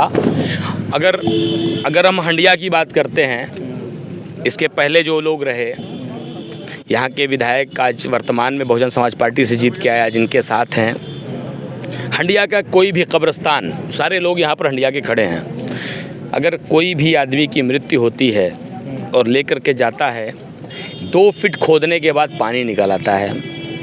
ये हंडिया की सच्चाई है। और इस सच्चाई से हर व्यक्ति तो इससे 2-4 होता है, लेकिन हर नेता इससे मुंह मोड़ लेता है, चाहे वो सभासद हो, चाहे यहाँ का सांसद हो। तो कब्रिस्तान और शमशान को अगर हम राजनीति का पैमाना माने तो ये बेईमानी है। हमारी लिटरेसी रेट बहुत नीचे है और हमारी स्थिति हंडिया विधानसभा छोड़िए पूरे प्रदेश में हमारी स्थिति यहाँ के दलितों से भी बदतर है। मुसलमानों की स्थिति दलितों से भी बदतर है। दलितों के पास तो कुछ ज़मीनें भी हैं जिन पर वो जोत बो लेते हैं। 30% मुसलमान इसी हंडिया में ऐसे हैं जिनके पास रहने के लिए अपना मकान नहीं है। 50% मुसलमान ऐसे हैं जो बिल्कुल पूरी तरह से बेरोज़गार हैं, इनके पास कोई रोज़गार नहीं है और कोई भी नेता कभी उनके हक में आवाज़ नहीं उठाता। और मुसलमानों की रहनुमाई करने का ठेका लेने वाली समाजवादी पार्टी के लोग, कहीं भी इनके राष्ट्रीय अध्यक्ष अखिलेश यादव जी अगर भाषण दे रहे हैं तो आदरणीय आजम खान जो आज जेल में बंद है, जिनके कारण मुसलमान इनसे जुड़ा है, कहीं आजम खान साहब का नाम तक नहीं लेते हैं। कैसे मुसलमान हैं, कैसे मुसलमानों की रहनुमाई की बात करते हैं? कौन सा ऐसा नेता है? मैंने देखा जयंत चौधरी के मंच से किस तरीके से शहनवाज आलम को, वहाँ के एमएलए हैं, उनको धक्का मार के भगाया गया। किस तरीके से आप इलाहाबाद में आए, अखिलेश यादव जी, कौन सा मुसलमान ऐसा नेता रहा जिसके कंधे पे हाथ रखा? आज अतीक अहमद अगर जेल में है तो किसके कारण है? पूछना चाहता हूँ इन नेताओं से जो मुसलमानों की रहनुमाई करते हैं। आज देखिए, मैं किसी जाति की बात नहीं कर रहा, इन्होंने बात उठाई, आपने बात उठाई, इस पर जवाब दे रहा हूँ। मुसलमान हो या ब्राह्मण हो, जो प्रताड़ित है उसकी मदद करना संवैधानिक दायित्व है। उसकी कानूनी मदद करना, उसके साथ खड़े होना। अगर वो पीड़ित है, किसी भी दल का है, उससे नहीं मतलब है। अगर उसको परेशानी है तो नेता होने के साथ साथ आपका ये आचरण आपके अंदर होना चाहिए कि अगर किसी भी दल का है और उसको हमारी ज़रूरत है, वो वोट हमें दे ना दे, हम उसके साथ खड़े होंगे। लेकिन बहुत दुर्भाग्य का विषय है कि आज की राजनीति केवल सत्ता सुख भोगने की है। सत्ता है तो जाति का नाम है, सत्ता है तो चचा के साथ खड़े हो जाएंगे, और सत्ता आते ही अगर ज़रूरत पड़ गई तो चचा इनके पास जाएं और ये ऐसे बताएं, तो मसला यहीं पे आके रुक जाता है। होटल में एक व्यापारी मरता है, उनका नाम था गुप्ता, और उनके वहाँ अखिलेश जी वहाँ पहुँच जाते हैं। और आजम खान साहब इतने सालों से जेल में बंद है, वहाँ पे ना तो समाजवादी पार्टी का कार्यकर्ता आंदोलन करता दिखता है और न समाजवादी पार्टी का कोई भी बड़ा नेता उनके पक्ष में बोलता दिखता है। आप मीडिया में भी बसते हुए दिखते हैं, कारण?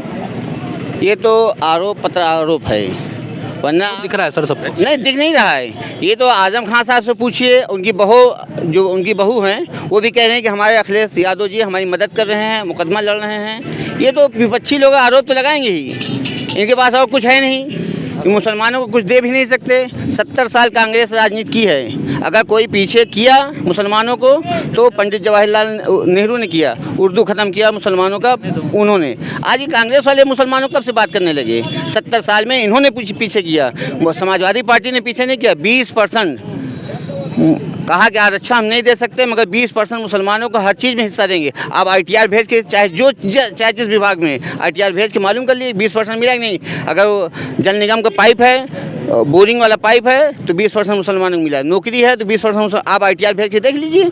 ये तो 70 साल में कांग्रेस वाले जो आरोप लगा रहे हैं, आरोप पे पत्ता आरोप लगा रहे हैं, ये आज तक जो है मुसलमानों को कुछ दिए भी नहीं। गुलाम नबी आज़ाद का नाम गिना रहे हैं, कश्मीर से आते हैं जहाँ पूर्ण बहुमत में चाहे जो भी आए वहाँ मुसलमान मुख्यमंत्री को होगा ही, तो उसकी बात क्या करते हैं? जहाँ पे मुसलमान मुख्यमंत्री नहीं हो सकता वहाँ बैठाइए तब जाने। आरोप लगाना आसान है, वो तो समाजवादी पार्टी एक मिनट करने मुश्किल है ना। समाजवादी पार्टी कैसे बैठाएगी? उप मुख्यमंत्री बनाएगी मुसलमान को? वो तो चुनाव जीतने के बाद पता चलेगा। वो तो हमारे राष्ट्रीय अध्यक्ष जी कह रहे हैं हम हर विभाग से हर बिरादरी के मुख्यमंत्री बनाएंगे, उप मुख्यमंत्री बनाएंगे। हर बिरादरी का? हाँ। तो कौन कौन होगा फिर? वो तो मौर्या होंगे, पटेल होंगे, मुसलमान होंगे, वो तो सामने आने पे। और 300 यूनिट बिजली फ्री देंगे, उसमें कोई बिरादरी नहीं होगा। ये जो कह रहे हैं कि हाँ वो जातवाद की राजनीति करते हैं, कोई बिरादरी नहीं होगा उसमें। हर व्यक्ति को जितने एक घर में अगर 4 कनेक्शन है तो 1200 यूनिट। समाजवादी पार्टी मुसलमानों की शिक्षा दर कैसे बढ़ाएगी? कोई रोड मैप है उन पे?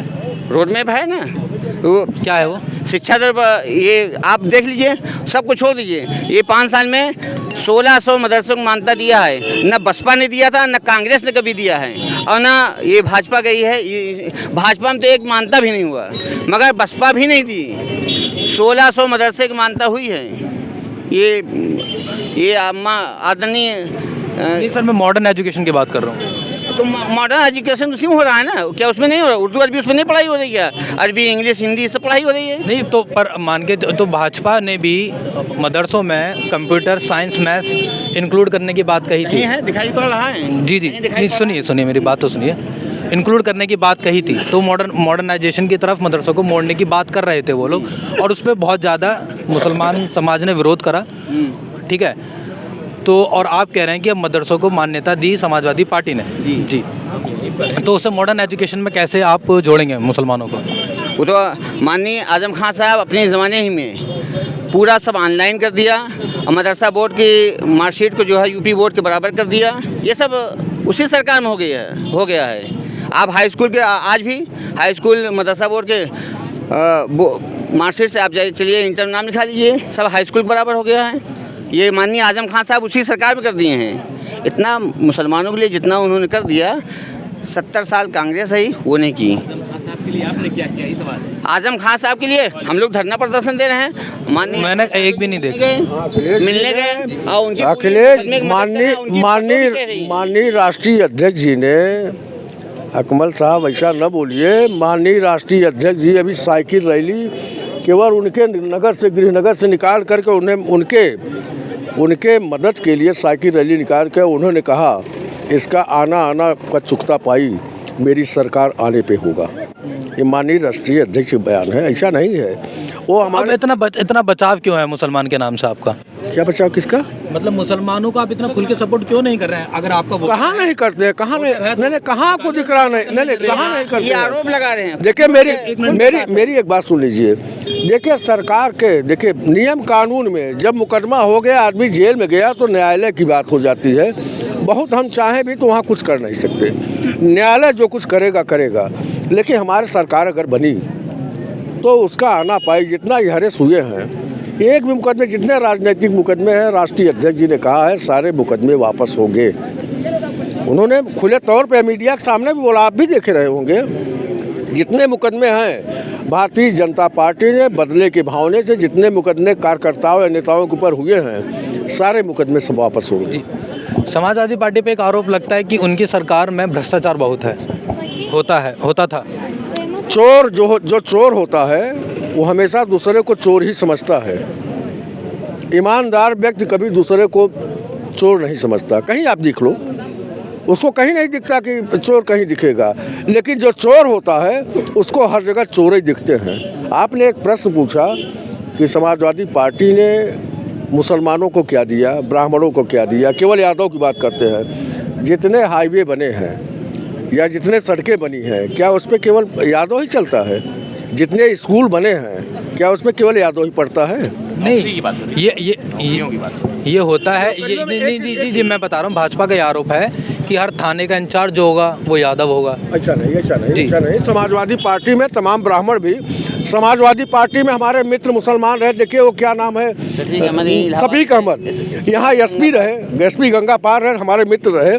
नहीं, इंस्पेक्टर थे हमारे। इंस्पेक्टर एक बार हमारा कुछ चक्का जाम होता तो हमारे मित्र रहे, इंस्पेक्टर मुस्लिम थे। ऐसा नहीं है। देखिए मैंने एक चीज़ कहा कि देखिए जब सरकार आती है तो प्रत्यारोपण तमाम होते हैं। माननीय राष्ट्रीय अध्यक्ष को इतना यह अधिकार रह गया है कि थाने पर केवल यादव इंस्पेक्टर पोस्टिंग है। कहाँ उनका?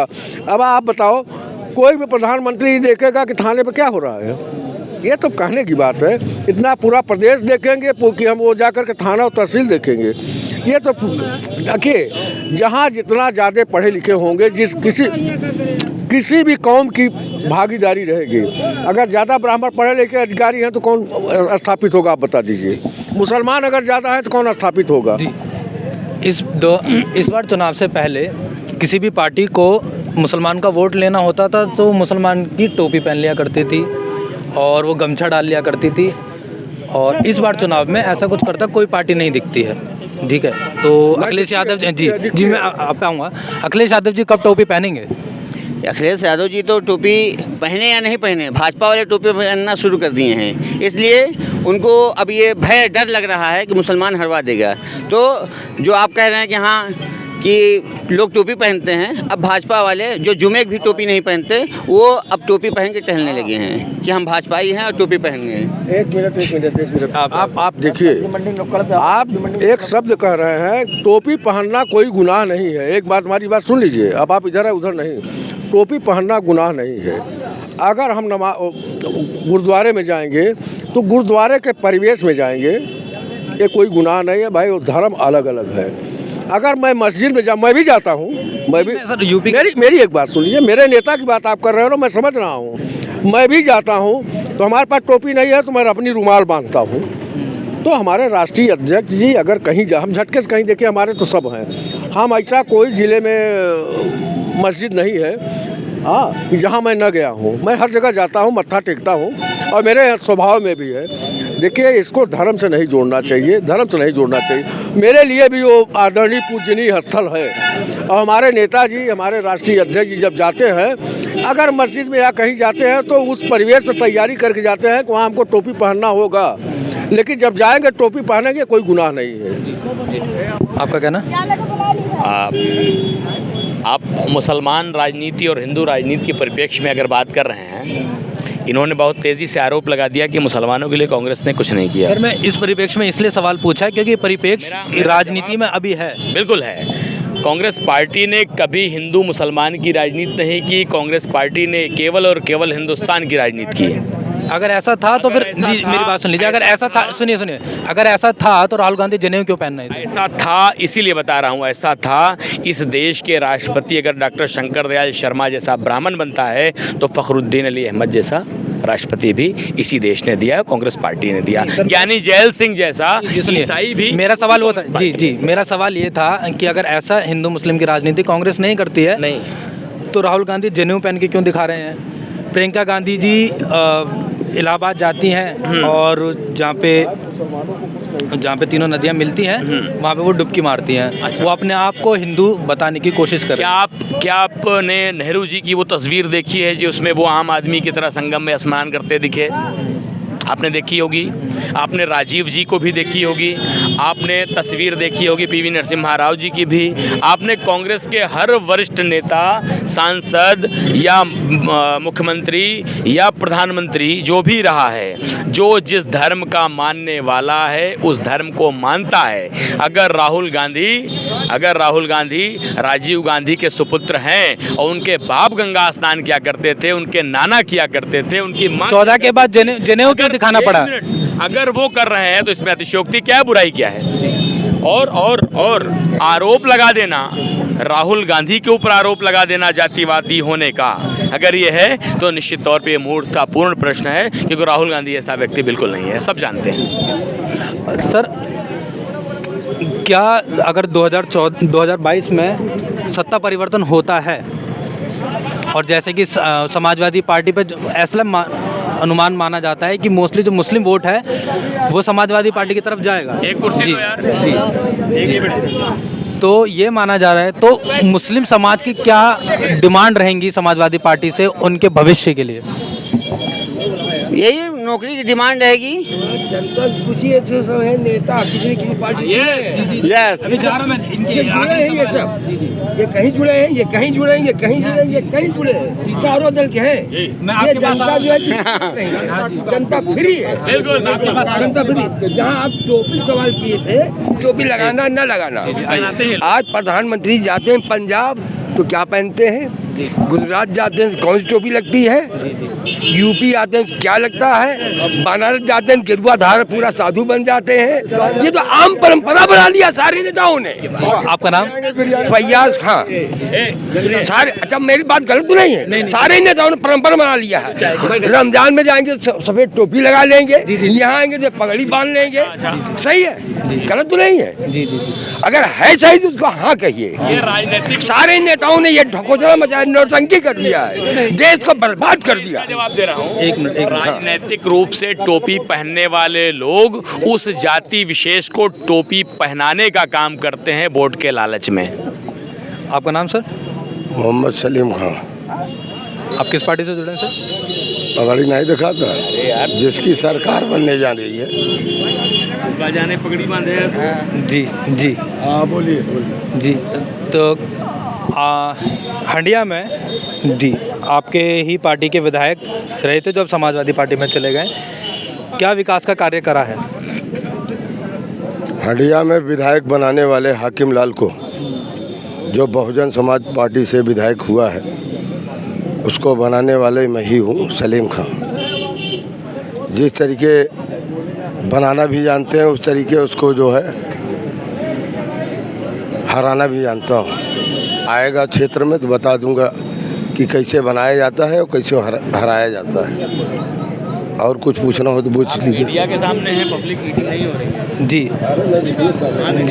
जी, थोड़ा ठीक, थोड़ा आराम से, कोई गुस्सा नहीं है, ठीक है। अब मेरा ये सवाल है कि मायावती जी अभी तक चुनाव दिसंबर के आखिरी में पहुंच चुका है और मायावती जी कहीं गायब सी दिख रही हैं पूरे चुनाव में, और मतलब यह है कि उतना जैसे हर पार्टी जुगत लगा रही है अपनी सत्ता को पाने के लिए, वो जुगत में नहीं दिख रही है बसपा। पत्रकार महोदय जी, एक मिनट में बैठ कर नहीं बोल पाएंगे ना? अरे 4 से 10 जने देखा ही कि पत्रकार महोदय जी, मैं आपको बताना चाहता हूँ कि अभी आप कह रहे हैं कि मायावती दिख नहीं रही हैं। मायावती का समाज जो दलित समाज है वो गरीब तक का है, पासी चमार गरीब तक का है। 300 रुपए के लेबराना करता है, मजदूरी करता है, वो रोड पे गुंडाई नहीं करेगा। और रही सवाल मायावती, अगर एक शब्द बोल देती हैं विरोधियों पार्टी के लिए तो उनकी जो चमार पासी जो वोट है वो रोड पर आ जाएंगी। जब रोड पर आ जाएंगी तो वो 300 रुपये मजदूरी करने वाला आदमी वो जेल चला जाएगा, तो बहन जी को तकलीफ़ होगी, कि उसके परिवार को तकलीफ़ होगी कि कहाँ से वो थाने में छोड़े ही, कहाँ से कोर्ट में छोड़े ही। इस वजह से बहन जी नहीं बोल रही हैं अपने समाज को बचाने के लिए। नहीं, बसपा का फॉर्मूला है जी, अभी बसपा का फॉर्मूला है ब्राह्मण, मुस्लिम और उनकी अपनी कास्ट, और ये फॉर्मूला आपको 2022 में बनता दिख रहा है? मैं आपको बता दूं पत्रकार महोदय जी, इस बार 5वीं बार बहन जी की सरकार बनने जा रही है और पूर्ण बहुमत में सरकार बनेगी।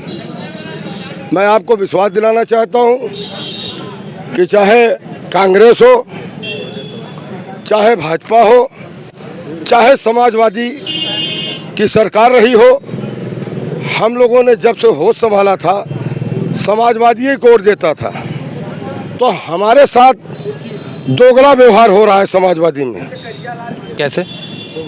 कैसे कि मैं आपको बता दूं कि मुसलमान तो आजम खां भी था, जिसके बदौलत मुसलमान जुटा था। आज आजम खां जेल में सड़ रहा है, कोरोना से पीड़ित है।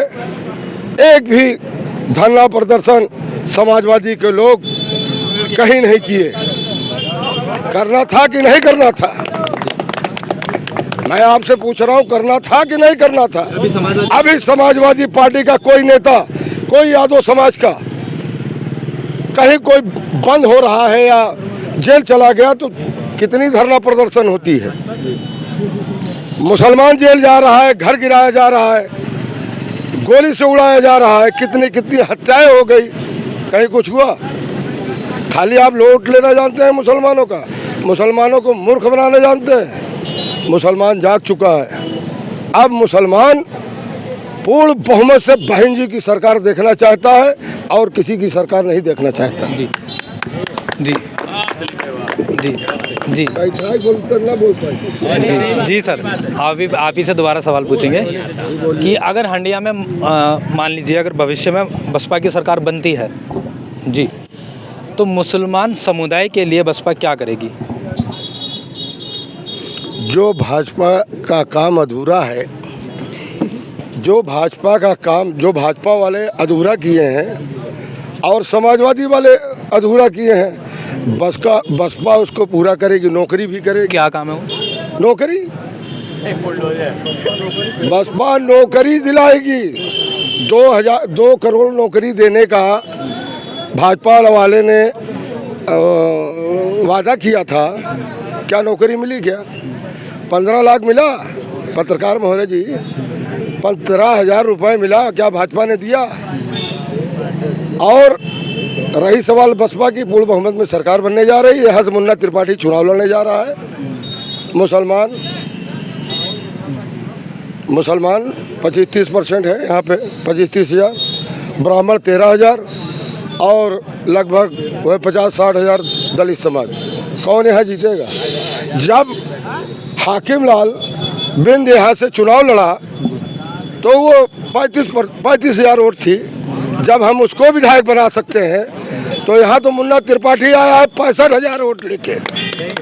65,000, जब 35,000 वाले को मैं विधायक बना सकता हूँ, विधायक तो 65,000 वाले की क्यों नहीं बना सकता? सवाल वो नहीं था नेताजी, सवाल ये था कि मुसलमानों पर हमेशा ये दाग लगता है कि मुसलमान समाज मेन स्ट्रीम में नहीं आना चाहता है। मुसलमानों को बनाया जाता है। जी सवाल सुन लीजिए। तो उसी को मतलब मेन स्ट्रीम में नहीं लाना जाता, उन्हें शिक्षित नहीं बनाया जाता है, जब बस उनका वोट लिया जाता है। ठीक, तो अगर बसपा की सरकार आती है तो वो कैसे शिक्षित करेंगे मुसलमानों को? बसपा कहती है, और मानवर साहब ने भी कहा है, काशीराम साहब ने, कि जिसकी जितनी संख्या भारी उसकी उतनी हिस्सेदारी। समझ रहे हैं आप? यह मानवर साहब ने कहा है कि जिसकी जितनी संख्या भारी उसकी उतनी हिस्सेदारी। तो जब उसके साथ मुसलमान तो अभी तक 1-2% वोट देता था बीएसपी को। इस पर मैं बोलूँगा हिस्सेदारी पर 1-2% देता था। मुसलमान तो सारा का सारा समाजवादी को देता था। मायावती और काशीराम तो बार बार कह रहे हैं कि आओ हम तुमको बराबरी का हिस्सा देंगे, नौकरी देंगे, सब में बराबरी देंगे। तो मुसलमान जा ही नहीं चाहता, उसका गंधा ना जमार पाती। हंडिया में क्या क्या जी ले लीजिए, जवाब दीजिए जी भाई का जी जो हिस्सेदारी का सवाल है। बढ़िया, देखिए निश्चित तौर पे बहुजन समाज पार्टी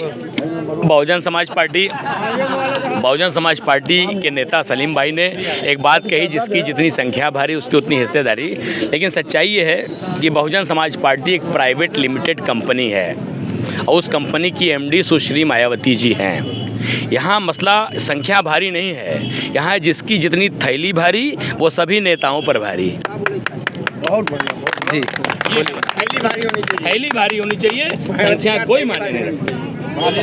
क्या बोलूं, बोलता बताइए, आप पूछेंगे। आप पे करप्शन के चार्जेस लग रहे हैं? ना हिंदी में बात करें, हम अंग्रेजी में नहीं। भ्रष्टाचार के आरोप लग रहे हैं आप पे। किसके ऊपर? मेरे ऊपर? नहीं, मायावती जी के ऊपर।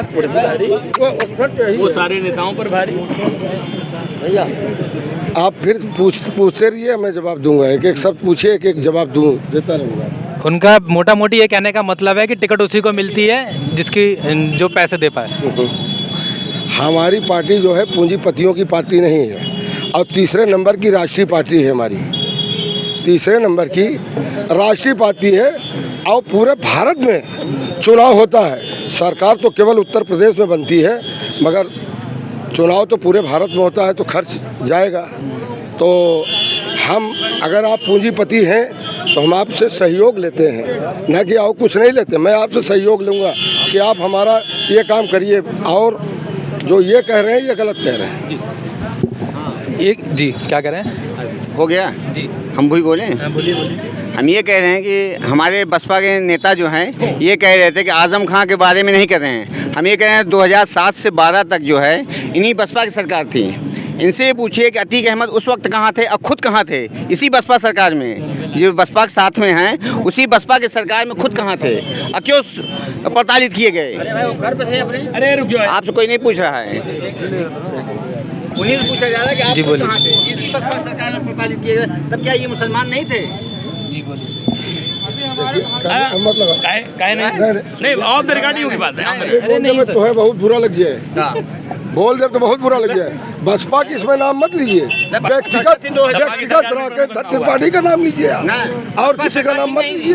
अच्छा, चलिए व्यक्तिगत आप लीजिए, चलिए व्यक्तिगत आप बात लीजिए, व्यक्तिगत बात लीजिए। चलिए अरे बिल्कुल बस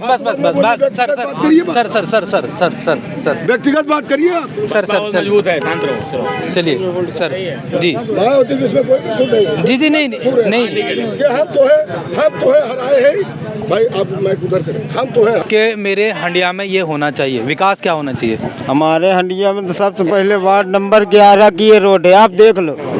वार्ड नंबर 11 की ये रोड है, ये 7-8 साल से ऐसी ही रोड है। यही विकास हुए। भाजपा के चेयरमैन यहाँ पे जवाहर जायसवाल हैं, और भाजपा के सांसद भी हैं, और बसपा के वो हैं हाकिम लाल बिन विधायक, जो कि कोई विकास नहीं कर पाए क्योंकि वो भाई सत्ता में नहीं थे। और ये भाजपा वाले तो सत्ता में है क्योंकि ये मुस्लिमों की बस्ती है। यहाँ पे कोई विकास नहीं हुआ है जी, न चेयरमैन किया न सांसद, कोई विकास नहीं ये टाउन में। आपका नाम? मोहम्मद अहमद। क्या विकास चाहते हैं आप हंडिया में? हम विकास यहाँ चाहते हैं, यहाँ सबसे पहले जो है नहर बने। यहाँ पानी कम से कम सैकड़ों बीघा यहाँ ज़मीन डूबी हुई है, पानी कोई निकासी है ही नहीं है। नाली और नाला सब पानी ओवर हुआ दिख रहा है, अब नाली सामने है। ये पानी मतलब सिंचाई के लिए पानी नहीं मिलता है? सिंचाई के लिए नहीं, पानी यहाँ बहाने के लिए कोई रास्ता ही नहीं है हंडिया में। और यहाँ विधायक भी बनते हैं कि विधायक है, और यहाँ संसद भी भाजपा का है। 3 साल से पूरे टाउन एरिया का जो जमीन कृषि वाली है 3 साल से डूबा है। 3 साल से डूबा हुआ है? जी हाँ, पानी निकास नहीं है, और एक भी गेहूं धान नहीं हो रहा है। सब मोल खाते हैं किसान जो काश्तकार हैं यहाँ का। 1% बात अलग है जो ऊंचे खेत हैं। यहाँ पानी निकास पहले चेयरमैन, ये चेयरमैन कोई नहीं कर पाया, न विधायक किया न संसद किया। ये हालत है। पर मैंने आपको काफी कुछ बताया और कुछ बता दिया। जी बोलिए। विधायक यही घोड़े गिरते थे, आ गया ये। उसके लिए कभी झांकने नहीं आता। आपने थोड़ा इधर आप आइए। तो मैं देखिए, एक लेकर के लेकर आऊंगा। हाँ जी, इधर आ जाइए। आपको मैंने एक बात, आपको एक बात, 1 मिनट मुझे पब्लिक से बैठ। हाँ बनवाए जी बोलिए, क्या कह रहे हैं आप? आपका नाम? यहाँ का नाम मोहम्मद शाकिर उर्फ चेयरमैन। यहाँ पर हाकिमला 4 साल विधायक हो गए। कब पहले आते जाते थे, घूमते थे, यही सलीम खां बैठे हैं, इन्हीं के लेके गली गली में हम लोग जाते थे। आज पूरा विधानसभा में कहीं नहीं काम हुआ है, आज कहीं नहीं काम हुआ है। अब बताइए विकास कहीं हुआ? दिखाइए, देखिए रोड है, आज 7-8 साल से रोड पे ये रोड है, 7-8 साल। आज चलिए हमारे गांव में पूरे खेत में आदमी बैठे हैं, पानी में तना उठा जा रहे हैं। ना चेयरमैन देख रहे हैं, ना विधायक ये हाकिम लाल देख रहे हैं।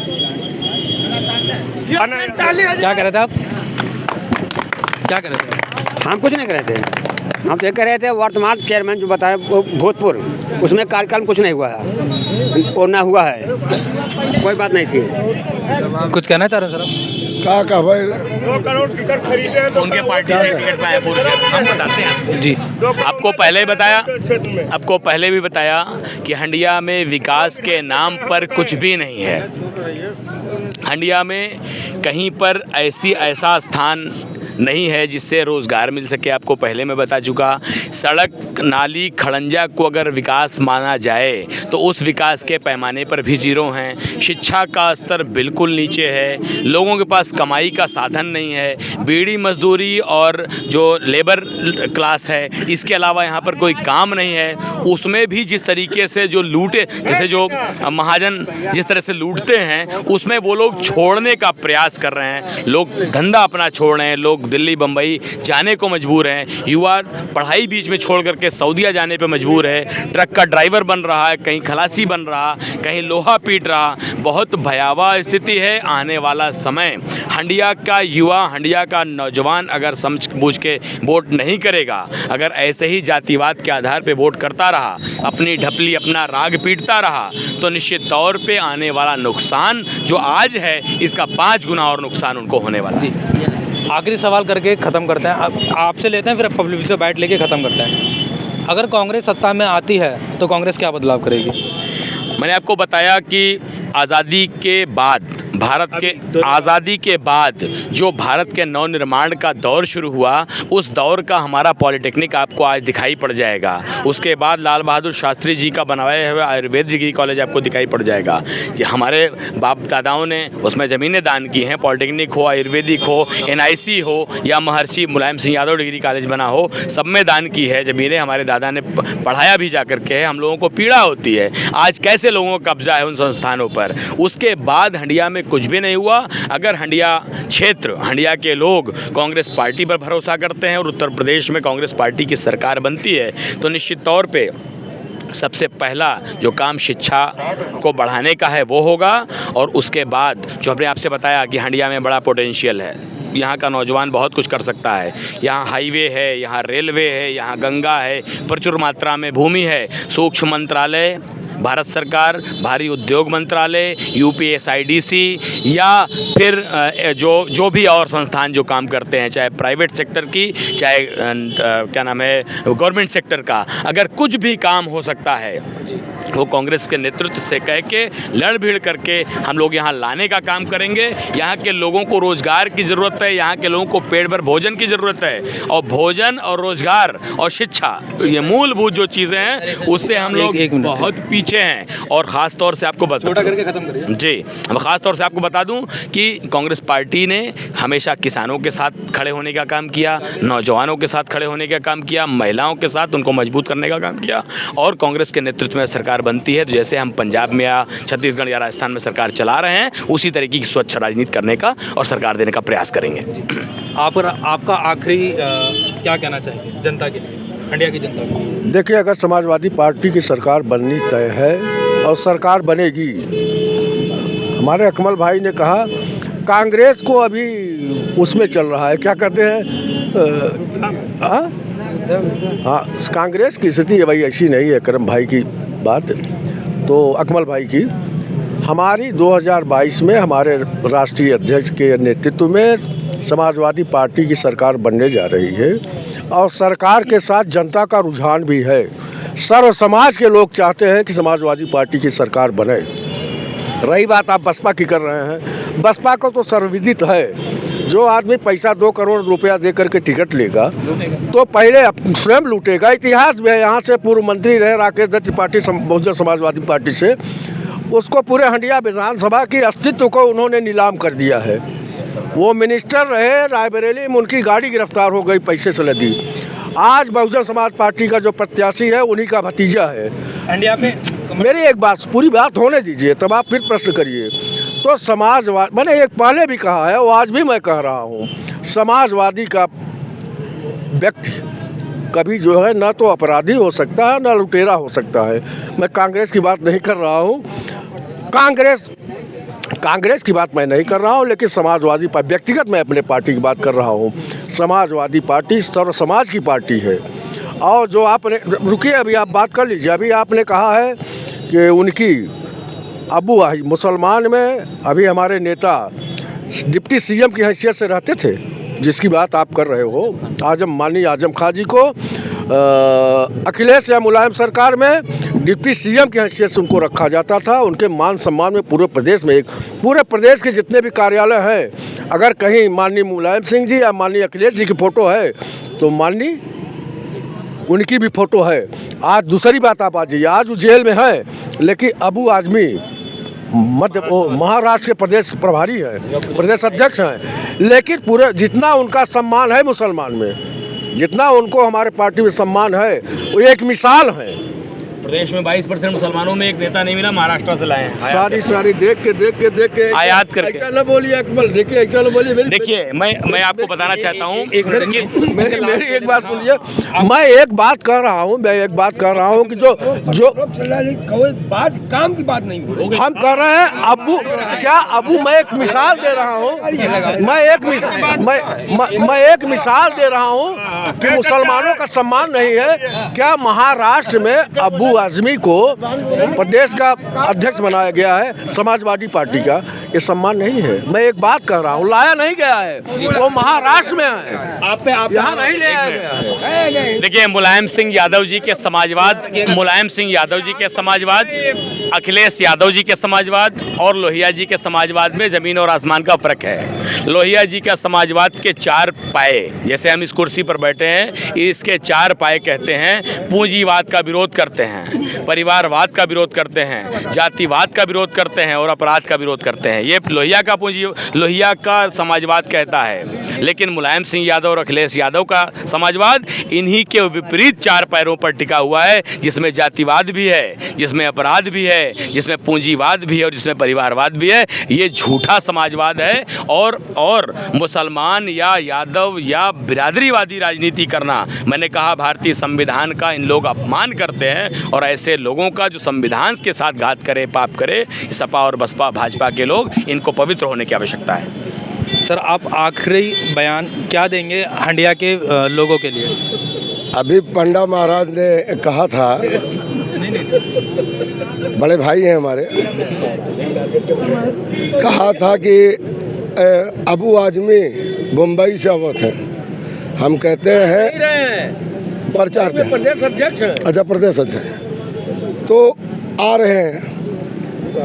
मैं आपसे ये कहता हूँ पत्रकार महोदय जी, किराए के आदमी बुलाने से क्या मतलब है? आजम खां जेल में है और गोरू बोकरी कापी किताब स्टूल की चोरी में है, सैकड़ों मुकदमा लगाया गया है उनके ऊपर।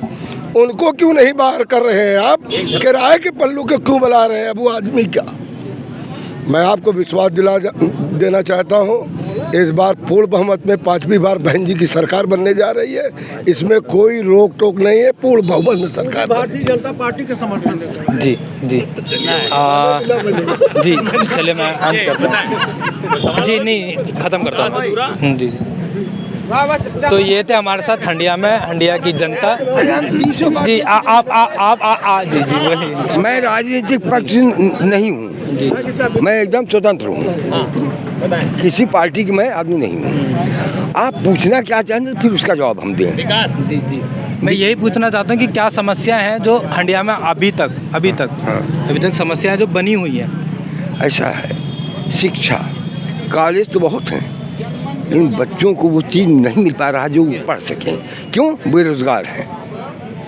जब उनके पास पेट भरेगा तभी स्कूल जाएंगे वो। एक दूसरी, यहाँ सड़कें नालियाँ एकदम बद से बदतर हैं। फिर इस टाउन का हाल तो ये हालत है कि 3 साल से सारे किसान, किसी भी बिरादरी को किसान, खेती करने वाले 15 साल हो गया, पूरा अनाज, पूरा खेती बाड़ी, धान गेहूँ सब भस्म हो गया, कुछ होता ही नहीं है। मेरा भी 7.5 8 10 बीघा ज़मीन है। 3 साल से खरीदता हूँ यहीं पे गली में गेहूं। कब्रिस्तान, हाँ कब्रिस्तानों में पानी। कब्रिस्तान के अंदर इतना इतना पानी। अब पानी हटा भी तो खोदो कहाँ, गाड़ो कहाँ, ये समस्या है। लेकिन ये तो गवर्नमेंट समाधान नहीं कर पाएगी। कब्रिस्तान वाला मामला कहाँ से लाएगी ज़मीन, क्या देगी, मट्टी बिकवाएगी, क्या करेगी? हाँ, इसमें पैसा लगेगा। इसको अपने आप करना पड़ेगा सब मिलजुल करके, जो सच है। गलत तो नहीं कहा, ये नहीं समाधान आप नहीं गवर्नमेंट कर पाएगी। लेकिन जो समस्याएं यहाँ की है बहुत खतरनाक है। आप ये नाला बना है, इससे फोटो खींच लीजिए। 1 करोड़ रुपया खर्च हुआ है इस नाले पे। हाँ, अगले चेयरमैन पीरियड में, और एक बूंद पानी नहीं गया हंडिया टाउन का पानी।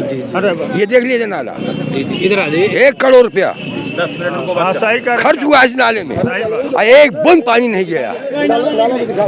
ये और इस समय जो चेयरमैन है वो भी इस काम में विफल रहा, जो कि हंडिया के साफ शब्दों में, हाँ। खुले शब्दों में कहा जाए तो 15 साल यहाँ चेयरमैन डाकू था, हाँ। 5 साल से चोर है।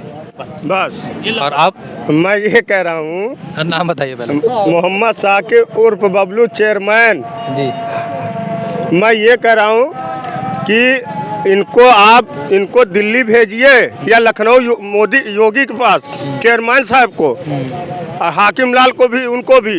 ये हमारा नोटिस है। हम तो थोड़ा कलम मोबाइल जानते हैं, नंबर विजय मिश्रा, मैं ड्राइवर हूँ, मैं किसी डरता नहीं। हाँ, क्या है नहीं डरते, बस कारण क्या ना डरना? कारण है अपने आप को समझते हैं कि हम अपने आप को गलत नहीं है, इसलिए नहीं डरते। हाँ, हम भी नहीं, गलत नहीं है तो हम डरेंगे नहीं। ये हमारे उनको भेजिए आप लिख के कि पूरा हमारे एक नहीं साड़ी उठा के जा रहे हैं। चलिए आप चाहे देख लीजिए, इसको आप लिख के भेज दीजिए। वाला आपने बताया खेतों में जो पानी भरा हुआ है। हाँ, पूरा बूढ़ा है। इसको आप निवेदन है, आप इसको जरूर कराइए। जल भराव जो। हाँ, जल भराव। ये आते हैं नाली देख के, खुदवा के साफ करा के, बनवाते नहीं, खाली नाली साफ करवाते हैं। ये जो अभी तो ये थे हम हंडिया में, और हंडिया में हमारे साथ समाजवादी पार्टी के नेताजी जुड़े, और कांग्रेस के जुड़े, और बसपा जी के भी जुड़े, और ये थोड़े बीच में गर्म हो गए। ठीक, तो ऐसी ही ग्राउंड रिपोर्टिंग के साथ बने रहिए। म्यूटेड बॉक्स चैनल को लाइक करिए, शेयर करिए, सब्सक्राइब करिए, और हमारे पास कमेंट पे बताइए कि हमें कहाँ आना है आपके शहर में। धन्यवाद।